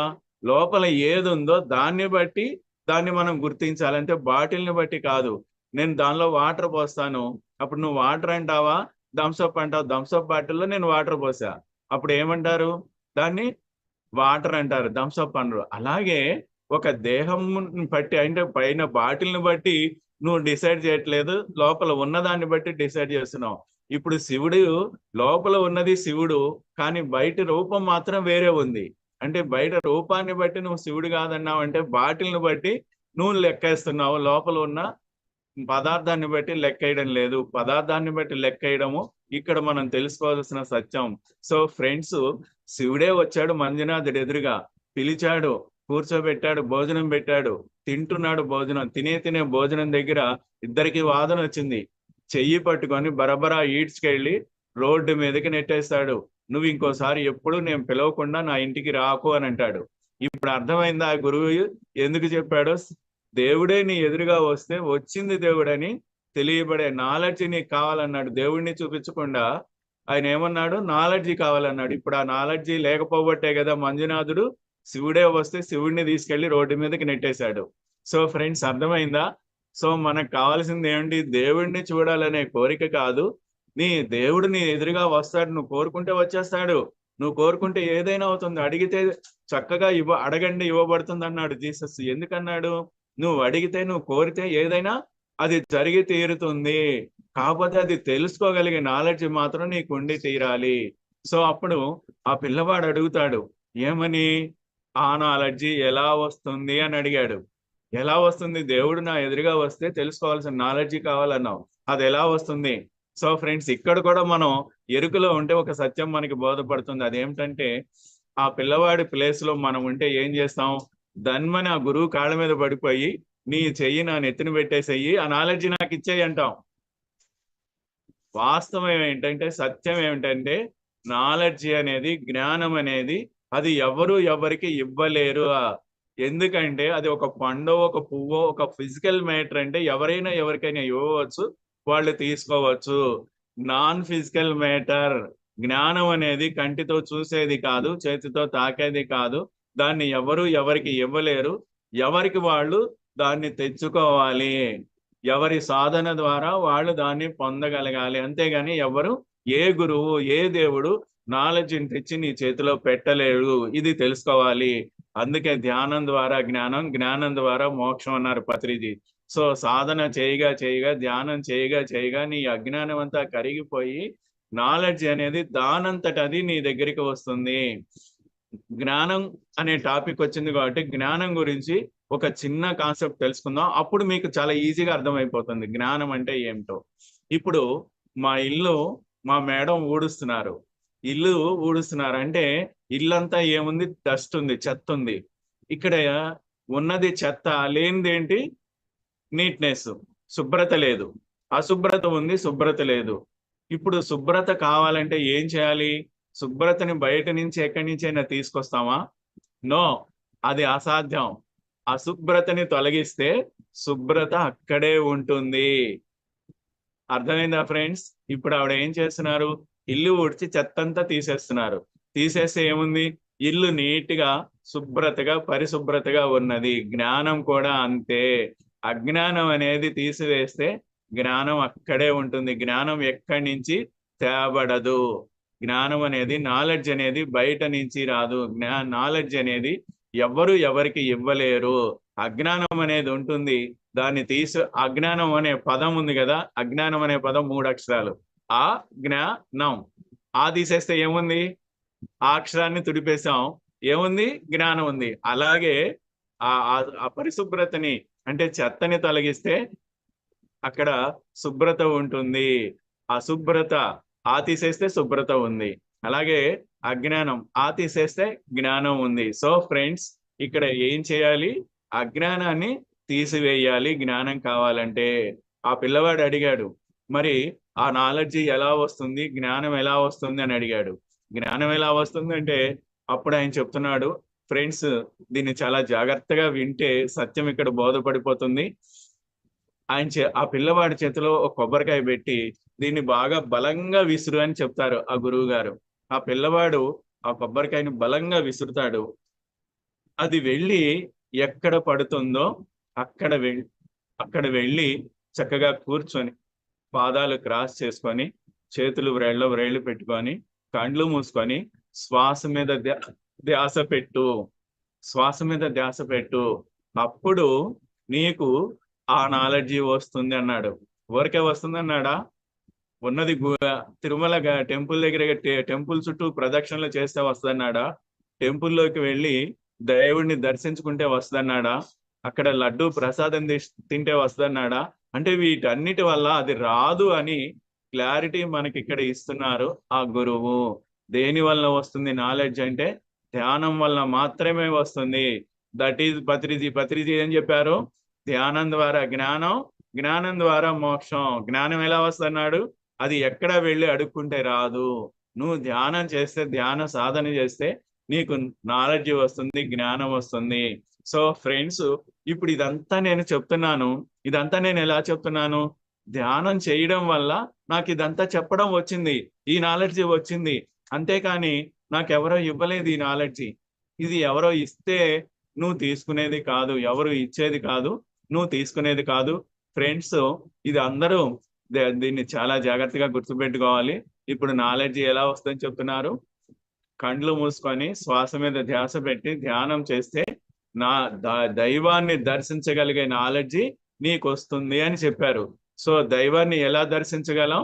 ధ్యానం ద్వారా వచ్చే జ్ఞానంతో మాత్రమే దైవాన్ని దర్శించగలం.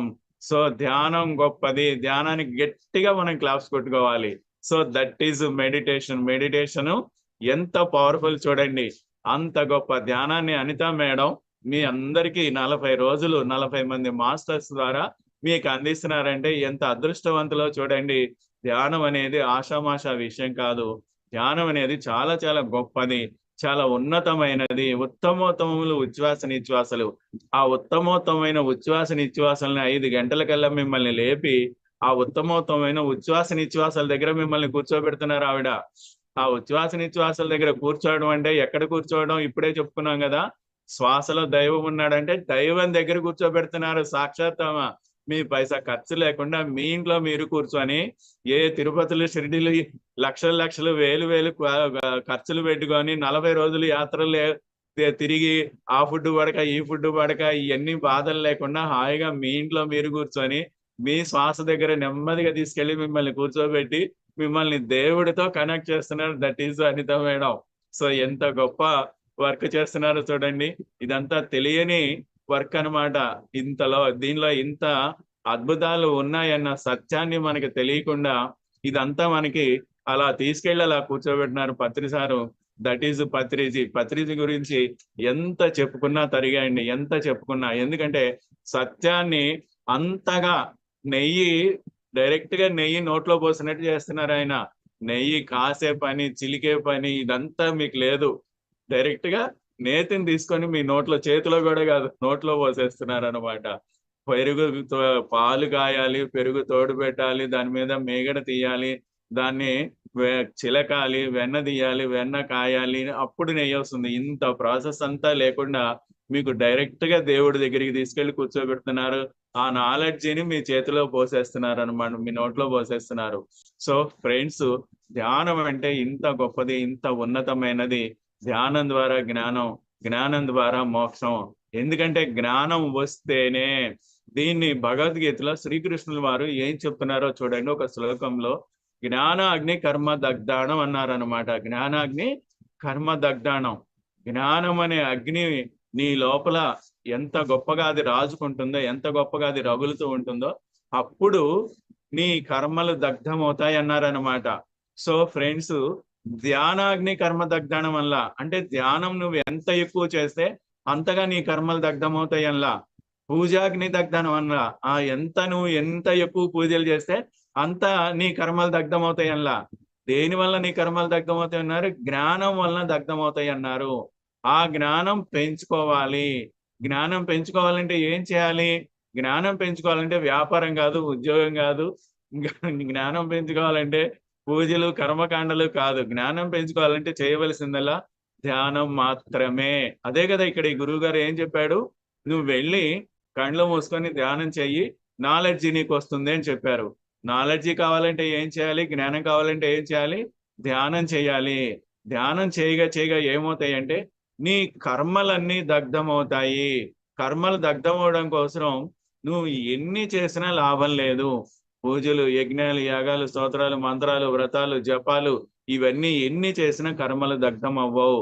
అలా దగ్ధమయ్యేటట్టయితే వ్యాస మహర్షి అదే చెప్పారు. అదే చెప్పేవారు ఉత్తర గీతలో. ఏమని? పూజాగ్ని కర్మ దగ్ధానం అనేవాళ్ళు అది అనలేదు. ఏమన్నారు? జ్ఞానాగ్ని కర్మ దగ్ధానం అన్నారు. అంటే జ్ఞానం అనే అగ్ని నీలో పెరగాలి. జ్ఞానం జ్ఞానం జ్ఞానం ఇంకా తెలుసుకోవాలి, ఇంకా నేను జ్ఞానవంతుడిని అవ్వాలి. నువ్వు ఎంతగా జ్ఞానవంతుడు అవుతూ ఉంటే అంతగా నీ అజ్ఞానం తగ్గిపోతూ ఉంటుంది. ఎంతగా నీ అజ్ఞానం తగ్గిపోతూ ఉంటే అంతగా నువ్వు కర్మల నుంచి బయటపడతావు. ఇక నీకు కర్మలే ఉండవు, కర్మలు లేని స్థితి ఉంటుంది. ఆ కర్మలు లేని స్థితి ఎప్పుడైతే వస్తుందో అప్పుడు నువ్వు ప్యూర్ గోల్డ్ అయిపోతావు. అందులో ఇంకా ఏ కల్తీ ఉండదు. ప్యూర్ గోల్డ్ అవ్వాలంటే నువ్వు సాక్షాత్ అగ్ని అవ్వాలి. అగ్నికి ఏదైనా అంటుందా? అగ్ని దేన్నైనా దహించి వేస్తుంది. సో అగ్నిలా నువ్వు మారాలి అంటే జ్ఞానం అనే అగ్ని నీలో పెరగాలి. అది ధ్యానం చేయగా చేయగా ఇంకా ఇంకా ఉన్నతంగా నువ్వు ఎదిగిపోతావు. ఒక అగ్నిలాగా నువ్వు రగిలిపోతూ ఉంటావు.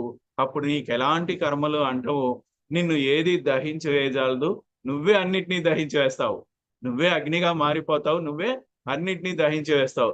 సో కర్మలు లేని స్థితి, ఆ గొప్ప స్థితి, జన్మలు లేని స్థితి, భూమి మీద మళ్ళీ మళ్ళీ జన్మించవలసిన జన్మ రాహిత్య స్థితి కావాలన్నా, కర్మ రాహిత్య స్థితి కావాలన్నా, ఏది కావాలన్నా కూడా చేయవలసింది ధ్యానమే మిత్రులారా. నువ్వు ఇంకా ఇంకా ఏదన్నా చేస్తున్నావంటే అదంతా నీ అజ్ఞానమే తప్ప అది సత్యం కానే కాదు. సో అజ్ఞానం పోవాలి, జ్ఞానం రావాలి, నీ కర్మలు దగ్ధమైపోవాలి, జన్మలు రాహిత్యమైపోవాలి. అంటే జన్మలు లేని స్థితికి నువ్వు చేరాలి. ఇదంతా జరగాలంటే డెఫినెట్ గా చేయవలసింది ధ్యానమే. సో ఇందాక దైవం గురించి ఈ కాన్సెప్ట్ లో మనం చెప్పుకుంటూ వచ్చాం కదా. సో దాని మీద మరొక చిన్న కాన్సెప్ట్ ని చెప్పుకుందాం.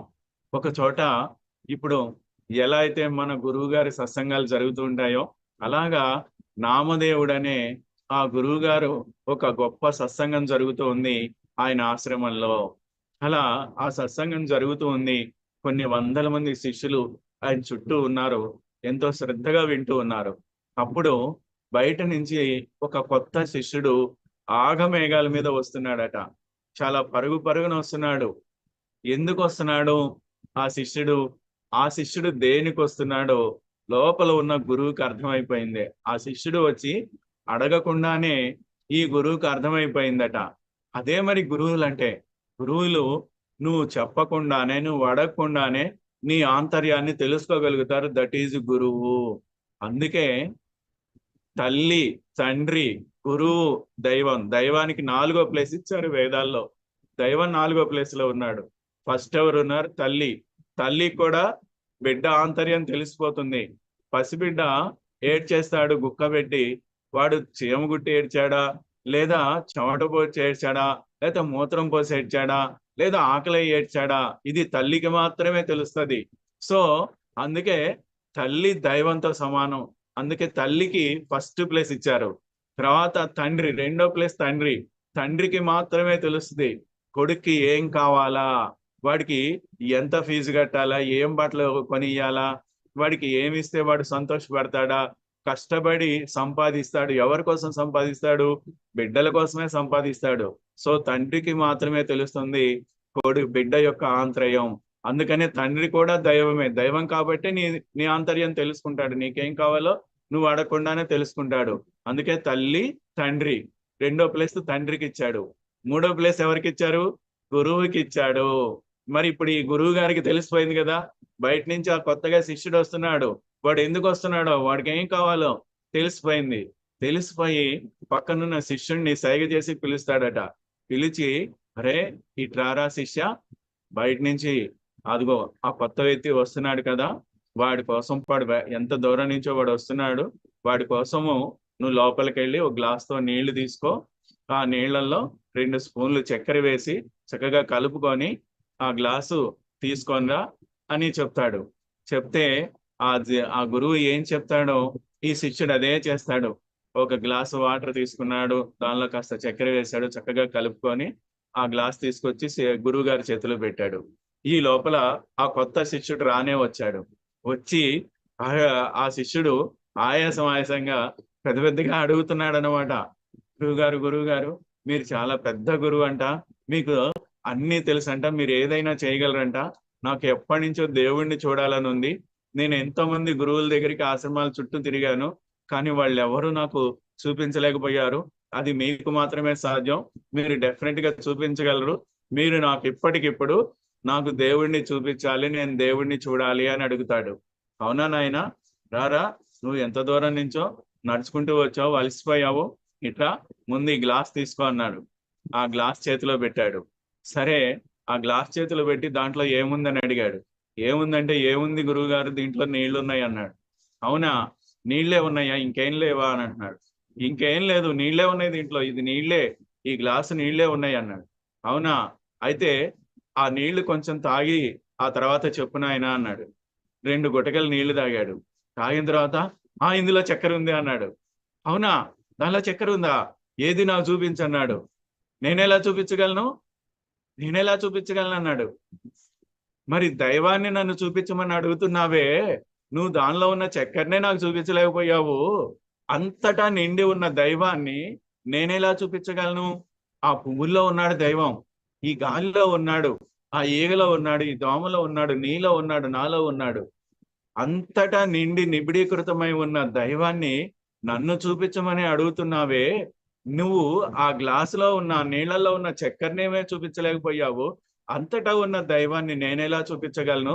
పిచ్చివాడా, అందులో చక్కెర ఉందని నీకు ఎలా తెలిసింది? నీ అంతట నువ్వు ఆ నీళ్లు టేస్ట్ చేసి అనుభూతి పొంది నువ్వు దాన్ని కంటితో చూసి చెప్పలేదు, నువ్వు ఫీల్ ఒక అనుభూతితో చెప్పగలిగావు దానిలో చక్కెర ఉందని. సో దైవం కూడా నువ్వు అనుభూతితో చెప్పవలసిందే తప్ప, నువ్వు దర్శించవలసిందే తప్ప చూడడం అనేది అసాధ్యం అని చెప్తాడు. సో ఫ్రెండ్స్, దైవం అంటే ఏంటో అర్థమైంది కదా. That is Patriji. పత్రిజీ ఇంత ఈజీగా దైవానికి దగ్గరగా మనల్ని తీసుకెళ్తున్నారు. శ్వాస అనే రూపంలో ఉన్న దైవాన్ని నువ్వు దర్శించగలిగితే, ఆయన శ్వాస మీద ధ్యాస ఎందుకు పెట్టమన్నారో తెలుసా? ఇక్కడ ఒక రహస్యం నేను బట్టబయలు చేస్తున్నా, ఒక రహస్యాన్ని బట్టబయలు చేస్తున్నా. శ్వాస మీద ధ్యాస ఎందుకు పెట్టమన్నారు? ఒక ఫోటో చూపించి ఫోటోలో ఏ గురువునో పెట్టి దీని మీద ధ్యాస పెట్టమల్లా, ఒక ఫోటోలో ఒక దేవుణ్ణి చూపించి దీని మీద ధ్యాస పెట్టమల్లా. ఎందుకు శ్వాస మీద ధ్యాస పెట్టమన్నారు? ఇంటి దొంగని ఈశ్వరుడైనా పట్టలేరు అని ఒక సామెత ఉంది మనకి. ఆ ఇంటి దొంగ ఎవరంటే ఈ శ్వాసే. శ్వాసే ఇంటి దొంగ. ఈ ఇంటిలో, ఈ దేహం అనే ఇంటిలో ఆ శ్వాస తిరుగుతూ ఉన్నాడు. వాడు లోపలికి వెళ్తున్నాడు, వస్తున్నాడు. ఎవరికైనా తెలిసిందా? ఎవడైనా పట్టుకున్నాడు ఇంతవరకు? శ్వాస అనేవాడు నీ లోపలికి వెళ్తున్నాడని నీకే తెలియదు, కానీ వాడు వెళ్తున్నాడు. శ్వాస కంటికి కనిపించదు, కనిపిస్తుందా? చేతికి పట్టుకోవడానికి తాగుతుందా? నీ ముక్కు అయితే కనిపిస్తుంది, ఈ ముక్కునైతే నువ్వు పట్టుకుంటావు, కానీ ముక్కులో జరిగే శ్వాసని నువ్వు చూడగలవా? కంటితో చూడగలవా? చేతితో తాకగలవా? సో దైవం కూడా అంతే, కంటితో చూడలేవు, చేతితో తాకలేవు. శ్వాస ఉన్నది ఎంత సత్యమో అలాగే దైవం ఉన్నది కూడా అంతే సత్యము. కంటికి కనిపించని శ్వాసని నీకు పట్టుకోవడాన్ని అలవాటు చేస్తున్నాడు ఆయన, నేర్పిస్తున్నాడు. కంటికి కనిపించని శ్వాసని, చేతితో తాకలేని శ్వాసని నీకు శ్వాస మీద ధ్యాస పెట్టు, శ్వాస మీద ధ్యాస పెట్టని నీ ధ్యాస అంతా, నీ అవేర్నెస్ అంతా, నీ ఎరుకనంతా శ్వాస పైకి మళ్లించి శ్వాసని ఎలా తెలుసుకోవాలో నీకు నేర్పిస్తున్నాడు. అలా అలవాటు పడి పడి దైవాన్ని నువ్వు దర్శించగలుగుతావు. ఎందుకంటే శ్వాస కనిపించదు, దైవం కనిపించడు. శ్వాసని పట్టుకోలేవు, దైవాన్ని పట్టుకోలేవు. That is Patriji, that is Patriji. ఎంత గొప్పవాడో చూడండి. దైవాన్ని ఎలా దర్శించాలో, దైవాన్ని ఎలా పట్టుకోవాలో శ్వాస ద్వారా నీకు నేర్పిస్తున్నాడు.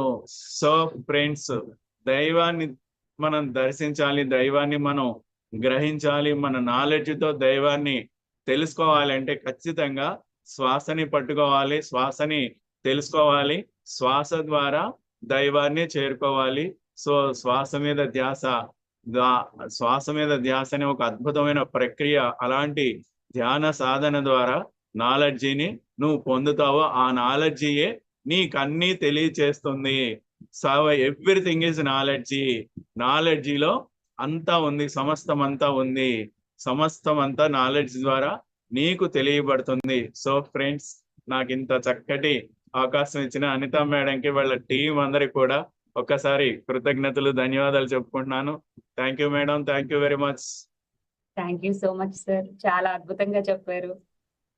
శ్వాస మీద ధ్యాస ఎందుకు పెట్టాలి, పెడితే ఉపయోగం ఏంటి, ఎలా చేయాలి అన్నది కొత్త వాళ్ళకే కాదు పాత వాళ్ళకి కూడా ఒకసారి గుర్తు చేసినట్లయింది. థ్యాంక్ యూ సో మచ్ అండి.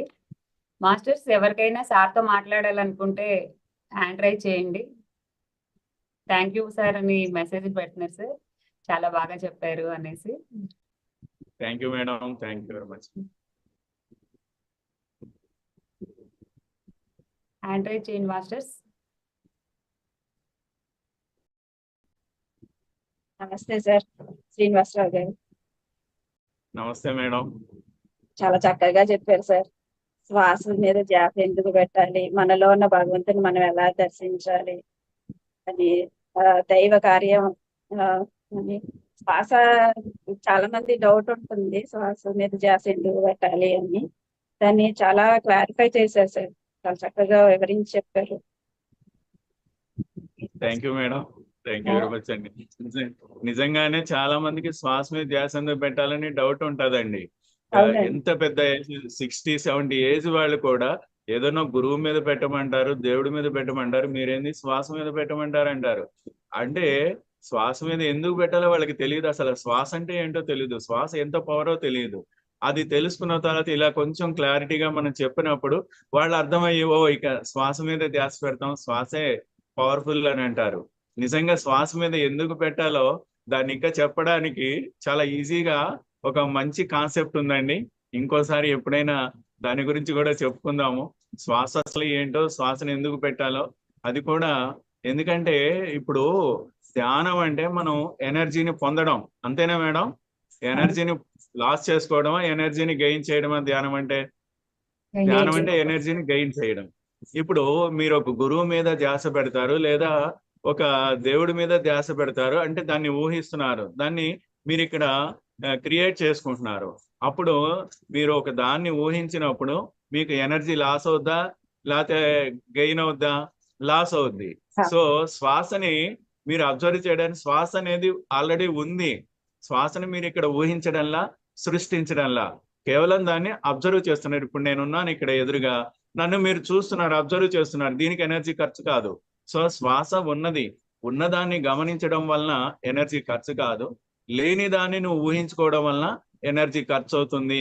సో అలాంటి ధ్యానం చేయడం వల్ల, అంటే గురువుల మీద విగ్రహాల మీద ధ్యాస పెట్టి ధ్యానం చేయడం వల్ల మీరు ఎనర్జీ లాస్ అవుతారు. కాబట్టి పత్రి సారు, నువ్వు లాస్ అవ్వకుండా ఎనర్జీని పొందడానికి ఏది ఉందో దాని మీద నీ ధ్యాస పెట్టించారు. సో ఫ్రెండ్స్, శ్వాస మీద ధ్యాస పెట్టడం వల్ల ఎనర్జీని పొందుతాము, ఎనర్జీని పోగొట్టుకోము. సో అది దాని శ్వాసకున్న గొప్పతనం. Thank you sir. Mohan Rao గారు అన్మ్యూట్ చేసుకొని మాట్లాడండి. నమస్తే మాస్టర్ శ్రీనివాసరావు గారు. నమస్తే మా సార్. సార్ అందరికి మీకు శుభోదయం, అందరికి జ్ఞానోదయం sir. Thank you sir. Sir ఎంతో మంది మాస్టర్లు మన భూమి మీదకి వచ్చి మాస్టర్ రూపంలో వచ్చి మనకి ఏదో జ్ఞానోదయం చేస్తున్నారు, కానీ ఎవరు తెలుసుకోవట్లేదు. కానీ ఇంత క్లుప్తంగా ఇంత వివరంగా చెప్పారు సార్. చాలా అద్భుతంగా ఉంది మీ యొక్క వివరణ, మీరు స్పష్టంగా చెప్తున్నారు. చాలా చాలా చాలా అద్భుతంగా ఉంది సార్. చాలా చాలా ధన్యవాదాలు సార్ మీకు. ఇంకో విషయం ఏంటంటే మాస్టర్ పత్రిజీ గారు ఒక రూపంలో వచ్చారు, ఆయన శ్వాస మీద ధ్యాసని చెప్పారు. బ్రహ్మం గారు వచ్చారు, ఆయన ఒక రూపంలో వచ్చారు. మనకు మాస్టర్ రూపంలో వస్తూ మనకు ఎన్నో జ్ఞానోదయాలు చేస్తున్నారు. కానీ మనమే తెలుసుకోలేక ఏమవుతుందంటే, ఏ మాస్టర్ గారు మాట్లాడేది ఆ మాస్టర్ గారు విని చప్పట్లు కొట్టి వెళ్ళిపోతున్నాం. కానీ మళ్ళీ ఇంటికి పోగానే యథావిధిగా మళ్ళీ ఎలా ఉన్నాం అంటే అలానే మారిపోతున్నాం. అంటే మన యొక్క కుక్క తోక ఎలా వంకర ఉందో అంటే మళ్ళీ కుక్క అట్లానే వంకరే వస్తున్నది. ఏ దేవాలలో పోయినా ఎక్కడికి పోయినా అక్కడ దర్శనం చేసి అయ్యగారు చుట్టూ తిరిగి దండాలు పెట్టుకొని, గుళ్ళ చుట్టూ తిరిగి దండాలు పెట్టుకొని, ఎన్నో దర్శనాలు చేసి డబ్బులు ఇచ్చి అన్ని చేసుకొని వచ్చి మళ్ళా వచ్చి గురుగారు ఏదో ఫ్రీగా చెప్తున్నాడని చెప్పి ఆ గురుగారిని లెక్క చేయకుండా పోయి అయ్యగారు చెప్పిన 4 రకాలుగా 4 రూపాయలు ఇచ్చి ఆయన చెప్పిందే వేదం, గుడి చుట్టూ తిరిగి దర్శనాలు ప్రదక్షిణ చేయండి దాంట్లో కూడా ఉన్నది. కానీ మా పత్రిజీ గారు ఇంట్లో కూర్చొని దేవుడు అనేవాడు ఎక్కడా లేడు, మనలోనే ఉన్నాడు కనిపెట్టి మంచిగా ధ్యానం చేసుకోండి, తెలుసుకోండి, మీ పనులు మీరు చేసుకుంటూ రూపాయి ఖర్చు లేకుండా జ్ఞానోదయం తెలుసుకోండి అని చెప్పినప్పుడు ఏ మాస్టర్ అయినా కానీ ఎవరు ఏ మానవుడు కానీ ఎక్కువ దేవాలయాల చుట్టూ తిరిగి అటే తిరిగి అంతా శ్వాస మీద ధ్యాస పెట్టుకోకుండా అలా తిరిగి సొక్కినారు తప్ప అసలు మాస్టర్ దేవుడు అనేవాడు ఎక్కడున్నాడు అనేది తెలుసుకోలేక వెనకబడి ఉన్నారు. కానీ మీరు చాలా క్లుప్తంగా చెప్పారు sir. Thank you sir. Thank you sir. Thank you sir. Thank you very much. మీకు చక్కగా అర్థం చేస్తున్నారు, అంతే చాలండి మాకు. Thank you sir. Thank you అండి మోహన్ రావు గారు. మాస్టర్స్ ఇంకా ఎవరైనా మాట్లాడాలనుకుంటే హ్యాండ్ రైజ్ చేయండి. చాలా థ్యాంక్ యూ సార్. మీ విలువైన సమయాన్ని మాకు కేటాయించి ఇంత చక్కగా వచ్చి చెప్పారు. ధ్యాన సప్తాహాలు అసలు చీరాల్లో మొదటిసారిగా మనకి ప్రవేశపెట్టిందే మీరు. ఆ సప్తాహాల గురించి ఒక చిన్న వివరణ సార్. మానస గారు అన్మ్యూట్ చేసుకుని మాట్లాడండి. నమస్తే సార్, నేను విద్యారాణి. సార్ నాకు 4 సంవత్సరాల నుండి తెలుసండి. సార్ ఏది ఎక్స్ప్లెయిన్ చేసినా కూడా బాగా డీప్ గా అలా ఎక్స్ప్లెయిన్ చేస్తారు. నేను ధ్యానంలోకి రావడానికి కూడా కొంత కారణం మా ఇంటి దగ్గర ఒక మేడం అయితే సార్ గారి క్లాసులకి బాగా నచ్చి అలా వెళ్ళి నాలో ఉన్న ప్రాబ్లమ్స్ చాలా హీల్ చేసుకున్నాను. ధ్యానం గురించి అసలు కొత్తగా వచ్చిన వాళ్ళకి కూడా బాగా అర్థమయ్యేటట్టు ధ్యానం అంటే ఏంటి, తపస్సు అంటే ఏంటి క్లారిటీ చాలా బాగుంది sir. Thank you. Thank you madam, thank you very much అండి విద్య గారు. చాలా బాగా చెప్పారండి. Thank you madam. సార్ సప్తాహాలు అది ఆలోచన ఎలా వచ్చింది అన్నది ఒక్కసారి చెప్పండి. ఒక 5 నిమిషాల్లో క్లాస్ క్లోజ్ చేద్దాం. ఆలోచన అది ఎలా వచ్చిందంటే, నేను తిరువణామలై ధ్యాన యజ్ఞానికి వెళ్ళాను మేడం 7 రోజులు. అక్కడ వెళ్ళి అదంతా చూస్తే జగదీష్ గారు కొన్ని లక్షలు ఖర్చు పెట్టి ఆ ధ్యాన యజ్ఞం, ఆ భోజనాలు, ఆ టిఫిన్లు, మరి వచ్చిన వాళ్ళకి అందరికీ వసతులు, ఇదంతా కొన్ని వేల మందికి అందించారు. నాకు అది చాలా బాగా నచ్చింది. నేను కూడా చెయ్యాలి, కాకపోతే ఇలా కాదు, సింపుల్ బడ్జెట్ తో చేయాలి. ఇంత ఖర్చు పెట్టకూడదు. జనాలు వస్తున్నారు, కొంతమంది భోజనాల మీద శ్రద్ధ, కొంతమంది పడుకునే దాని మీద శ్రద్ధ, కొంతమంది వస్తువుల మీద శ్రద్ధ, వీటి మీద పెడుతున్నారు. మనం ఇలా చేయకూడదు. మనం కూడా ఒక 7 రోజులు ధ్యానయజ్ఞం పెట్టాలి. అది ఎట్లా అంటే చాలా తక్కువ ఖర్చుతో పెట్టాలి, ఎక్కువ మందికి దాన్ని అందించాలి, వేల మందికి దాన్ని అందించాలి. ఇది నా కాన్సెప్ట్ అనమాట. నేను ఏ ప్రోగ్రామ్ చేసినా, ఇప్పుడు అందరూ 1 డే క్లాసులు పెడుతున్నారు, పెట్టి భోజనాలు పెడతారు. భోజనం టయానికి చూస్తే 200 మంది ఉంటే భోజనం అయిపోయిన తర్వాత 100 మంది 50 మంది తేలుతారు. ఇంత ఖర్చు పెట్టి మనమందరం డేక్షాలు మోసుకొచ్చి ఎవరికైనా ఒకళ్ళకి తగ్గిద్దామో అని చెప్పి పెరుగుందా లేదా, పచ్చడి ఉందా లేదా, ఇవన్నీ చూసుకొని ఇంత తప్పలను మనం పడుతుంటే వాళ్ళు ఏంది సిల్లీగా వస్తారు, సిల్లీగా వెళ్ళిపోతారు. ఇలా ఉండకూడదు. అందరూ బాగా ఎంజాయ్ చేయాలి, క్లాస్ అందరూ శ్రద్ధగా వినాలి. అలా అని నేను ఏం చేశానంటే చీరాల 1 డే క్లాసుల్ని మధ్యాహ్నం 2 గంటలకి స్టార్ట్ చేసి సాయంత్రం 6 వరకు, అంటే 4 అవర్స్. 4 అవర్స్ లో ఇక బయటికి లేచేది ఏం లేదనమాట. టిఫిన్కి లేగారు, భోజనానికి లేగారు, కాఫీకి లేగారు, టీకి లేగారు. 2 to 6 4 అవర్స్ ఉంటుంది. వీళ్ళు ఉదయం నుంచి సాయంత్రం దాకా 1 డే క్లాసు, భోజనాలు టిఫిన్లు పెడితే ఎంత టైం గడుస్తుంది? అక్కడ 3 అవర్సే. వాళ్ళు మొత్తం అక్కడ వినేది 3 అవర్సే. ఇక్కడ మనం పెట్టిన 1 డే క్లాస్ లో ఇంకో 1 అవర్ ఎక్స్ట్రా కూర్చుంటారు. వచ్చిన వాళ్ళు ఎవరు ఒక్కళ్ళు కూడా లెగవరు అనమాట. ఫుల్ అయిపోతుంది హాలు. 500-600 మంది వస్తారు, ఫుల్ అయిపోతుంది, ఎవరు లెగవరు. 4 అవర్స్ అలాగే కూర్చుంటారు. ప్రేమ్నాథ్ గారు ఫస్ట్ టైం చీరాలు వచ్చినప్పుడు చూసి ఆశ్చర్యపోయారు. శ్రీనివాస్, నువ్వు చేసింది చాలా బాగుందయ్యా, అసలు పైసా ఖర్చు లేకుండా, ఆ డేగిశాలు మొయ్యకుండా అందరినీ 100 మందిని అలా కూర్చోబెట్టేసావు 4 అవర్స్. 1 డే క్లాస్ అంటే ఇలా ఉండాలి, ఇక నుంచి నేను ఏ ఊరు వెళ్ళినా 1 డే క్లాసులు ఇలా పెట్టండి అని చెప్తాను అని ఆయన చాలా ఇన్స్పైర్ అయ్యారనమాట. సో అట్లాగే జగదీష్ గారు అందరినీ పిలిచి అకామిడేషన్లు ఇచ్చి, భోజనాలు ఇచ్చి, టిఫిన్లు ఇచ్చి ఇంత చేస్తే ఎంత మందికి అందిందో అంతకన్నా ఎక్కువ మందికి మనం అందించాలి అని నేను హై స్కూల్ గ్రౌండ్స్ లో ఈవినింగ్ 5 to నైట్ 9:30, అంటే 4.5 hours పెట్టానండి ధ్యానయజ్ఞాలు. ఒక్కొక్క రోజు ఒక్కొక్క గ్రేట్ మాస్టర్ ని పిలవడం, సప్తాహం అలా చేయడం అనమాట. ఫస్ట్ రోజు చూస్తే 1000 మంది వచ్చారు. అది ఆ ప్లేస్ అంతా నిండిపోయింది. అది ఆదివారం స్టార్ట్ చేసాము. కానీ రెండో రోజుకి జనాలంతా ఏమనుకున్నారంటే, ఈ రోజు ఆదివారం కాబట్టి ఎట్లాగో వచ్చారు ఇంతమంది, రేపు అసలు ఎవరు ఉంటారు, గ్రౌండ్ ఖాళీ ఉండదు అని అనుకున్నారు. అలాంటిది రెండో రోజుకి 1500 మంది వచ్చారు, 500 మంది పెరిగిపోయారు అనమాట. ఆ చాలక అందరూ గోడల మీద నుంచొని, రోడ్ల మీద నుంచొని చక్కగా విన్నారు. ఇంకా తర్వాత ఆ చిన్న గ్రౌండ్ నుంచి పక్కన పెద్ద గ్రౌండ్ ఉందన్నమాట. ఆ గ్రౌండ్ లో షిఫ్ట్ చేసాం. పత్రిసారి వచ్చే రోజు 7వ రోజు, ఆ రోజు 10,000 మంది వచ్చారు. 10,000 మంది వచ్చారనమాట. ఆ రోజు పత్రిసారి డయాస్ మీద తెనాలి వాళ్ళు అడుగుతున్నారు, సార్ మా ఊరు రండి, మా ఊరు రండి, ప్రోగ్రాం చేస్తామంటే, రేయ్ ఎవడైనా సరే ఇక మీదట ఇలా సప్తాహాలు పెట్టి పిలిస్తేనే నేను వస్తాను, లేకపోతే చచ్చారే నా చేతిలో అన్నారనమాట. సో మేడం ఎట్లాంటి ఖర్చులు లేకుండా ఒక ప్రోగ్రాం ఎలా సింపుల్ గా చేయొచ్చు, ఎక్కువ మంది జనానికి దాన్ని అందించవచ్చు. నేను పాంప్లెట్లు పంచడానికి, పాంప్లెట్లు వేయించడానికి డబ్బులు ఖర్చు పెడతా. అలాగే కుర్చీలు వచ్చిన వాళ్ళని ఎవరిని కింద కూర్చోబెట్టకూడదు, ఎందుకంటే పెద్దవాళ్ళు వస్తారు. ప్రోగ్రామ్ లో ఎన్ని కుర్చీలు, 1000 కుర్చీలైనా 5000 కుర్చీలైనా కుర్చీలు వేయించడానికి ఇంపార్టెన్స్ ఇస్తా. అట్లాగే వాటర్ కూడా నేను పెట్టను.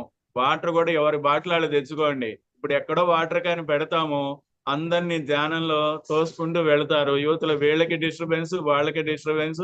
సో ఎవరు వాటర్ బాటిల్ వాళ్ళు తెచ్చుకోండి. ఎవరన్నా తినలేని వాళ్ళు, షుగర్ పేషెంట్లు ఇలా ఉన్నారనుకోండి, ఇన్ని గంటలు ఉండలేనప్పుడు ఏదన్నా మీతో పాటు ఒక ఫ్రూట్ తెచ్చుకోండి, లేదన్నా బిస్కెట్ ప్యాకెట్ తెచ్చుకోండి, లేదన్నా లైట్ గా ఫుడ్ తెచ్చుకోండి, మీకు మీరు తినేసేయండి. నేనేం పెట్టలేదు అని మీరు ఫీల్ అవ్వద్దు. ఇలా చేసినంత కాలం మేడం, నేను నిజం చెప్తున్నాను, ఇలా చేసినంత కాలం వేల సంఖ్యలో వచ్చారు ధ్యానానికి చీరాల్లో. వేల సంఖ్యలో. ఒక పౌర్ణమి ధ్యానం అంటే 1500 మంది వచ్చేవాళ్ళు, 1000 నుంచి 1500 మంది వచ్చేవాళ్ళు. ఆ పైన మా మెయిన్ రోడ్ లో స్టేట్ బ్యాంక్ ఉంది, పైన సెకండ్ ఫ్లోర్ లో ఓపెన్ గా ఉంటది. అక్కడ దాదాపు 1500 మంది పడతారు, అంత పెద్ద ప్లేస్ అది. వచ్చేటప్పుడు ఎవరికాళ్ళు ఒక్కొక్కళ్ళు వస్తారు కదా, ధ్యానం అయిపోయి దిగేటప్పుడు అందరూ ఒకేసారి దిగుతారు కదా. ఆ రోడ్డు మీద వెళ్లే వాళ్ళందరూ, ఇదేంద్ర బాబు ఇక్కడ ఏమన్నా పైన థియేటర్ ఉందా ఏంటి, ఇంతమంది 100 మంది ఒకేసారి వస్తున్నారు, ఎవరన్నా తిరణాలు జరుగుతుందా, ఇలా అనుకునే వాళ్ళు అనమాట. ఎందుకంటే ఖచ్చితంగా అలాగే జరిగేవి. ఆదివారం క్లాస్ అంటే 300 మంది 400 మంది వచ్చేవారు ఎవ్రీ సండే క్లాస్ కి. ఎందుకు అక్కడ వాటర్ క్యాన్ తప్ప ఇంకేం పెట్టాం మనం. అది కూడా చాలా తక్కువ, ఎప్పుడు పెట్టాం. బాటిల్ తెచ్చుకోండి అని చెప్తాం. మొహమాటమే ఉంది. మన కోసం వస్తున్నారా మేడం? మన కోసం వస్తున్నారా? భోజనాలు మనం ఎందుకు పెట్టాలి, టిఫిన్లు మనం ఎందుకు పెట్టాలి? అది లేకుండా ఎవరైనా ఉంటారా? ఉండరు కదా. సో ఆ ఖర్చు కూడా ఇంకో పాంప్లెట్లు పంచేదానికి, మైక్ అనౌన్స్మెంట్ కి, టీవీలో స్క్రోలింగ్ కి, వీటికి పెడతా నేను ఖర్చు. ఎందుకంటే ఎక్కువ మందికి వెళ్ళుద్ది, ఎక్కువ మంది గ్యాదర్ అవుతారు. నేను చేసే సప్తాహాలు, పెద్ద పెద్ద హోర్డింగ్స్ పెడతాను సెంటర్స్ లో, ఇలా సప్తాహం జరుగుతోంది, ఈ డేట్స్, ఈ వెన్యూ, ఈ ప్లేసు, ఇదంతా. అది చూస్తారు, 10 మంది వస్తారు కదా. సో ఇది సప్తాహాలు సక్సెస్ అవడానికి, సప్తాహాలు పెట్టడానికి ఎక్కువ మందికి ధ్యానం అందించాలి అని. ఇప్పుడు చూసుకుంటే చీరాల్లో ధ్యానం అంటే తెలియని వాళ్ళు ఎవ్వరు లేరు అనమాట. కొన్ని వేల మందికి, లక్షల మందికి ధ్యానం వెళ్ళిపోయింది ఈ సప్తాహాల ద్వారా. అలాగే 40 days క్లాసులు, ఇంటింటా ధ్యానాలు, ఇవన్నీ చేసుకుంటూ వచ్చి ఈ రోజుకి ధ్యానం అంటే చీరాల్లో ఒక అద్భుతమైన స్థితిలో ఉన్నారు. సో అది మేడం. Thank you sir. కొత్తగా వచ్చిన వారికి, ఎవరైనా పెట్టాలనుకున్న వాళ్ళకి ఇన్స్పిరేషన్ గా ఉంటుంది ఇది. థ్యాంక్ యూ అండి. వసుమతి గారు అన్మ్యూట్ చేసుకుని మాట్లాడండి. అన్మ్యూట్ చేసుకోండి అమ్మా, వినిపించట్లేదు.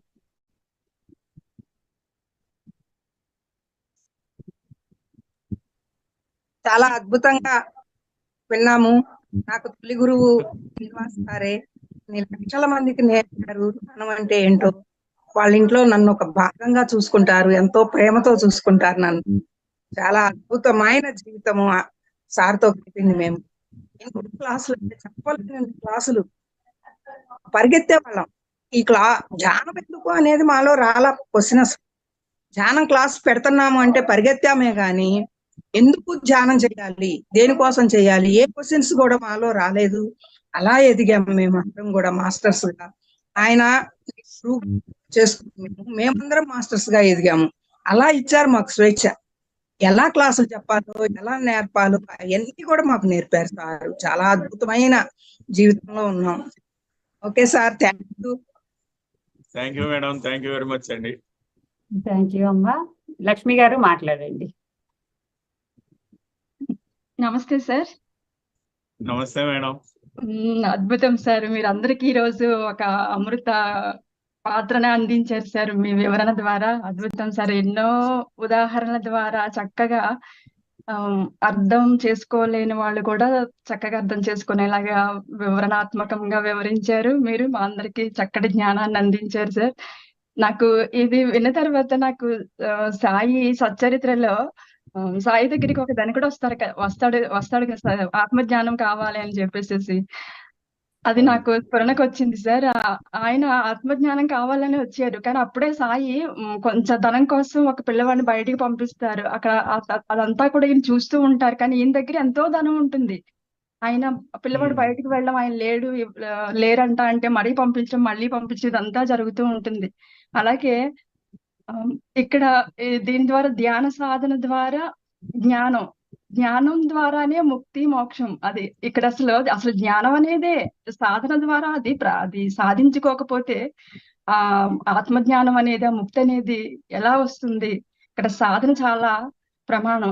మీరు ఇచ్చినటువంటి ఈ అమృత పాత్రలో ఉన్నటువంటి అమృతాన్ని ఆస్వాదించాలి అంటే దాన్ని రుచి చూసి తాగి ప్రయత్నం అనేది చేయాలి కదా సార్. అద్భుతం సార్. అసలు నాకు చాలా బాగా నచ్చిందండి.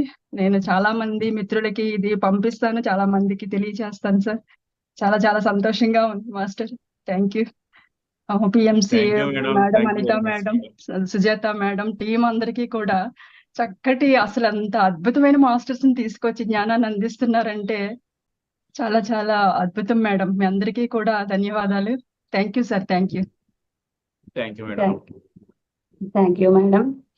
అందరం చక్కగా మన సాధనలో మనం ముందుకెళ్తూ అందరికీ షేర్ చేస్తాను అన్నారు చూడండి. అలా అందరికీ షేర్ చేసుకుంటూ ఉంటేనే మనం ధ్యాని నుంచి ఒక మాస్టర్ లాగా ఎదుగుతాము.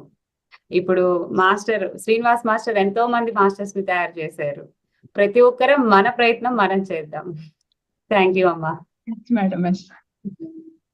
మాస్టర్స్ ఇప్పటి వరకు ఎవరైనా మన పిఎంసి డిజిటల్ వాట్సాప్ గ్రూప్ లో లేని వాళ్ళు చాట్ బాక్స్ లో లింక్ ఉంది, అందులో జాయిన్ అవ్వండి. ప్రతిరోజు మనకి ఆ మెసేజెస్ అందులో వస్తాయి, ఏ కార్యక్రమాలు జరుగుతున్నాయి ఏంటి అన్నది. రమేష్ గారు మాట్లాడండి. నమస్తే సార్ శ్రీనివాస్. నమస్తే సార్. చాలా సంతోషం సార్. ఈ పిఎంసి డిజిటల్ ద్వారా ఎంతో మంది మాస్టర్స్ మరి పరిచయం అవుతున్నారు సార్. అనేక ప్రాంతాలు విశేషమైన సేవలు అందిస్తున్న ఎంతో మంది ప్రతిరోజు వచ్చి మార్నింగ్ పూట చెప్తున్నారు సార్.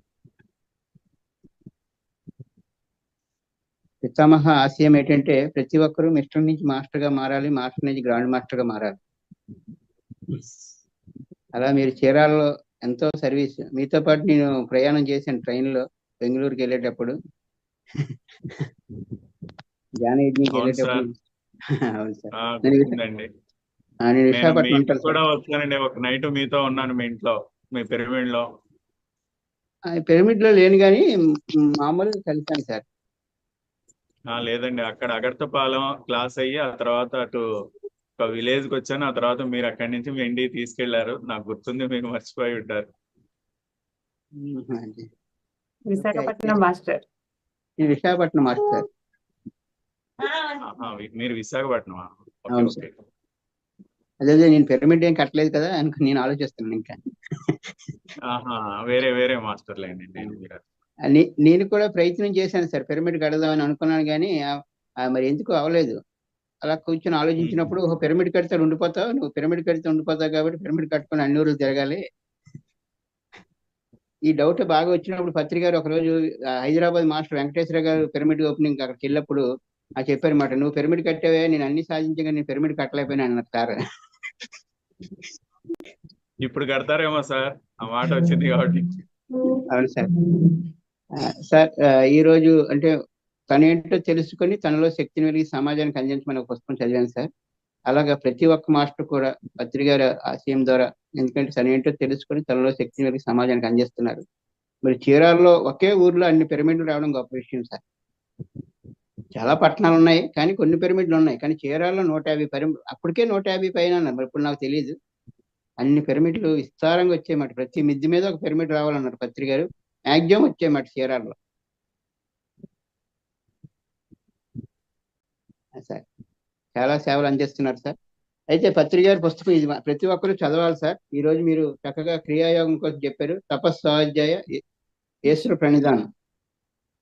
అయితే ఎన్నో పుస్తకాల సారాన్ని పత్రిక గారు ఒక పేజీలు అందించారు అన్నమాట.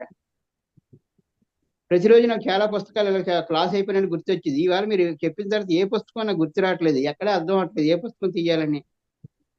అలాగ ఆలోచిస్తుంటే సార్ తులసీదళం దొరికింది. దొరికిన వెంటనే ఇలాగ ఇండెక్స్ లో చూడగానే ఇది దొరికింది సార్, క్రియాయోగమైన పదం తులసీదళంలో. దాన్ని ఒక పేజీని మీరు చక్కగా 1 hour లో అనేక కోణాలు చెప్పారు. క్రియాయోగం అంటే చేయవలసింది, యోగము అంటే సాధన కనుక క్రియాయోగం అంటే చేయవలసిన సాధన అని ఉంది సార్ ఇక్కడ.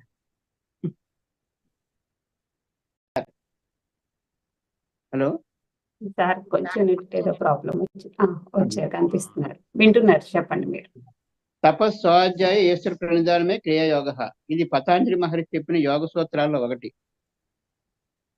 తపస్సు, స్వాధ్యాయం, ఈశ్వర ప్రణిధానం అనబడే 3 ప్రక్రియలు కలిపి క్రియాయోగం అవుతుంది. కనుక చేయవలసింది తపస్సు అంటే శారీరక అవసరాలు క్రమక్రమంగా తగ్గించుకుంటూ రావడం. మీరు చెప్పారు ధ్యానము తపస్సు ఒకటే కాదు, మరి తపస్సు అంటే నాకు గీతలో తర్వాత చదివిన తర్వాత విషయం తెలిసిన తర్వాత అర్థమైంది అని మీరు చెప్పడం జరిగింది సార్. స్వాధ్యాయం అంటే 100% ఆత్మ వికాసానికి పనికొచ్చే పుస్తకాలను సత్వం చదువుతూ ఉండడం. ఈశ్వర ప్రణిధానం అంటే అంతా దైవమయం అన్న ఎరుకను సదా కలిగి ఉండడం. వినిపిస్తుంది సార్? వినిపిస్తుంది సార్. అంటే నేను అది మొత్తం చెప్పలేదండి. తపస్సుకు ధ్యానానికి ఉన్న ఆ డిఫరెన్స్ వేరియేషన్ కోసమే ఆ టాపిక్ తీసుకున్నాను. ఎందుకంటే చాలా మంది నేను మన మాస్టర్స్ నే చూశాను, వాళ్ళు స్పీచ్ లో చెప్తున్నారు తపస్సు ధ్యానం రెండు ఒకటే. తపస్సు అంటే పూర్వం రోజుల్లో తపస్సు అన్నారు, ఇప్పుడు ధ్యానం అంటున్నారని. సో ఆ పాయింట్ ని క్లియర్ చేయడానికే తపస్సు గురించే చెప్పాను. స్వాధ్యాయం గురించి క్రియాయోగం గురించి నేను చెప్పలేదు. స్వాధ్యాయం క్రియాయోగం ఇదంతా ఈశ్వర ప్రణిధానేనా ఇదంతా టాపిక్ తెలుసండి. బాబా గారు కూడా సాయి లీలామృతంలో కేవలం దీని గురించి చెప్పారు. ఈశ్వర ప్రణిధానం అంటే తపస్సు ద్వారా, అంటే శరీర అవసరాలని కంట్రోల్ చేసుకోవడం ద్వారా, ఆ తర్వాత తపస్సు స్వాధ్యాయం ద్వారా ఈశ్వర ప్రణిధానం ఆ స్థితికి మనం వెళ్తాము. అంతా దైవమే అన్న స్థితికి వెళ్తాము. ఇదంతా చేయడం ద్వారా, ఈ సాధన ద్వారా, తపస్సు ద్వారా, ధ్యానం ద్వారా, స్వాధ్యాయం ద్వారా ఇదంతా మనల్ని ఏ స్థితికి తీసుకెళ్తుంది అంటే అంతటిలో దైవాన్ని దర్శించగలిగే స్థితికి తీసుకెళ్తుంది. అదే ఈశ్వర ప్రణిధానం. అవును సార్. అది సార్ కూడా మరొకటి చెప్పారు సార్. ఎందుకంటే పిరమిడ్ మాస్టర్ గా ముందుగా యమ నియమాలు అవసరం లేదు, కానీ కంపల్సరీగా తర్వాత రావాలని చెప్పారు సార్. అవునవును.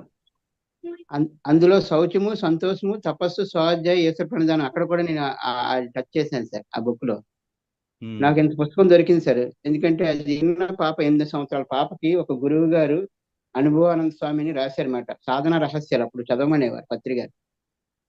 పుస్తకాల్లో ఒక యోగి ఆత్మకథ, హిమాలయ యోగులు, మరి ఈ సాధన రహస్యాలు, ఈ పుస్తకాలు ఆ రోజుల్లో పత్రిక గారు మొదట్లో సైట్ చేశారు 2000 సమయంలో. అది నన్ను బాగా ప్రభావితం చేసింది సార్ ఆ పుస్తకం. అలాగా చాలా మంది ప్రభావితం చేసిన ఒక్కొక్క పుస్తకం ఉంటుంది. మరి చక్కగా మీరు కూడా అనేక సందర్భాల్లో ఈ సాధారణ వ్యక్తి కూడా ఏదైనా సాధించవచ్చు అనే విషయం మీద పదే అనేక కోణాల్లో మీరు వివరిస్తున్నారు అనేక జూమ్ సెషన్స్ లో. నేను విన్నాను సార్. చాలా సంతోషం సార్. విశేషమైన సేవలు అందించిన మీకు, పత్రిజీ ఆశయాన్ని విశ్వవ్యాప్తం చేసిన ఎందరో మాస్టర్ అనేక పట్టణాలు ఉన్నారు. చక్కగా వీళ్ళందరినీ ప్రపంచమంతటా, ఆంధ్రాలో కాదు, మరి తెలంగాణలో కాదు, తెలుగు రాష్ట్రాలు కాకుండా, హిందీలో కాకుండా ఇతర దేశాల్లో కూడా ఉన్న మాస్టర్లందరినీ మరి కలవడం కోసం ఈ జూమ్ సెషన్ మన కోసం ఉన్నట్టుంది. ఎన్నో యాప్లు క్యాన్సిల్ అయ్యాయి సార్, కానీ జూమ్ మాత్రం క్యాన్సిల్ అవ్వలేదు సార్. ఆ రోజుల్లో ఎన్నో చైనా యాప్లు క్యాన్సిల్ అయిపోయాయి, కానీ జూమ్ అవ్వలేదు. ఎందుకంటే అతను అమెరికా నుంచి క్రియేట్ చేసాడని ఆ తర్వాత మళ్ళీ ఆగిపోయారన్నమాట. మరి మన కోసం ఇది క్రియేట్ చేయడం అడిగింది. ఎందుకంటే కాలము దూరం అతీతంగా ఉన్నాం సార్ జూమ్ ద్వారా. అవును సార్. ఎక్కడ చేరాలా, ఎక్కడ విశాఖపట్నం, ఎక్కడ హైదరాబాద్, ఎక్కడ రకరకాల ప్రదేశాలు ఉన్నారు సార్. చాలా ఆనందం సార్. అందరినీ జూమ్ కలిపేస్తుంది. అవును సార్. సార్ ముఖ్యంగా వ్యక్తిగతంగా వెళ్ళి కలాలంటే మనకి ఎంతో సమయం కావాలి. ఇప్పుడు నేను చీరాల రావాలంటే ఎంతో టైం పడుతుంది. ఏదో అమెరికాకి వెళ్ళాలంటే ఎన్నో అడ్డంకులు ఉన్నాయి, కానీ మనం ఏం అవసరం లేదు, 10 రూపాయలు ఖర్చు లేకుండా ఆ సమయానికి అన్ని వస్తాయట. ఎందుకంటే తప్పించేవాడికి తెలియపరిచలు వచ్చినట్టు మనకి జియోలు వచ్చిన తర్వాత బాగా చక్కగా నెట్ కూడా దొరికింది సార్ బాగా. ఇంతకుముందు అయితే 1 GB కష్టమయ్యేది, 2 GB కష్టమయ్యేది, కానీ ఇంటర్నెట్ వచ్చిన తర్వాత ప్రతి ఒక్కరికి 2 GB ఫ్రీ సార్. ప్రతిరోజు కావాల్సిన దొరికింది. చాలా ఆనందం సార్. చాలా సంతోషం తల్లి. అందరికీ ధన్యవాదాలు. థ్యాంక్ యూ రమేష్ గారు. Thank you sir. శ్రీనివాస్ గారు, మీ అపూర్వమైన జ్ఞానాన్ని ఇప్పటి వరకు పంచుకున్నారు. ఫ్రెండ్స్, ఇప్పటి వరకు చూసిన వాళ్ళు, జూమ్ లో ఉన్న వాళ్ళు, యూట్యూబ్ లో ఉన్న వాళ్ళు, చూడబోయే వాళ్ళు అందరికీ కూడా హృదయపూర్వక నమస్కారాలు. దయచేసి అందరూ ఈ జూమ్ సెషన్ ఇప్పుడు ఉండటం కాదు, కంపల్సరీ అందరూ వీడియోని మళ్ళా ఇంకొకసారి చూసి ఆ అర్థాన్ని పూర్తిగా తెలుసుకొని లైక్ చేయండి, అందరికీ షేర్ చేయండి. పిఎంసి డిజిటల్ ని సబ్స్క్రైబ్ చేయమని చెప్పండి అందరికీ. ఫర్దర్ గా మనం ఇంకా ఎన్నో కార్యక్రమాలు చేసుకోబోతున్నాం. ప్రతిరోజు మధ్యాహ్నం ధ్యానం ద్వారా సంపూర్ణ ఆరోగ్యం కార్యక్రమానికి మనం చేసుకుంటున్నాము. ఈరోజు స్వస్థితి కార్యక్రమంలో మధ్యాహ్నం 2 నుంచి 4 గంటల వరకు జరుగుతుంది. తప్పనిసరిగా అందరూ పార్టిసిపేట్ చేయండి, అందరికీ షేర్ చేయండి. Thank you masters. మళ్ళా మధ్యాహ్నం కలుద్దాం. మరొకసారి yoga day, international yoga day శుభాకాంక్షలు.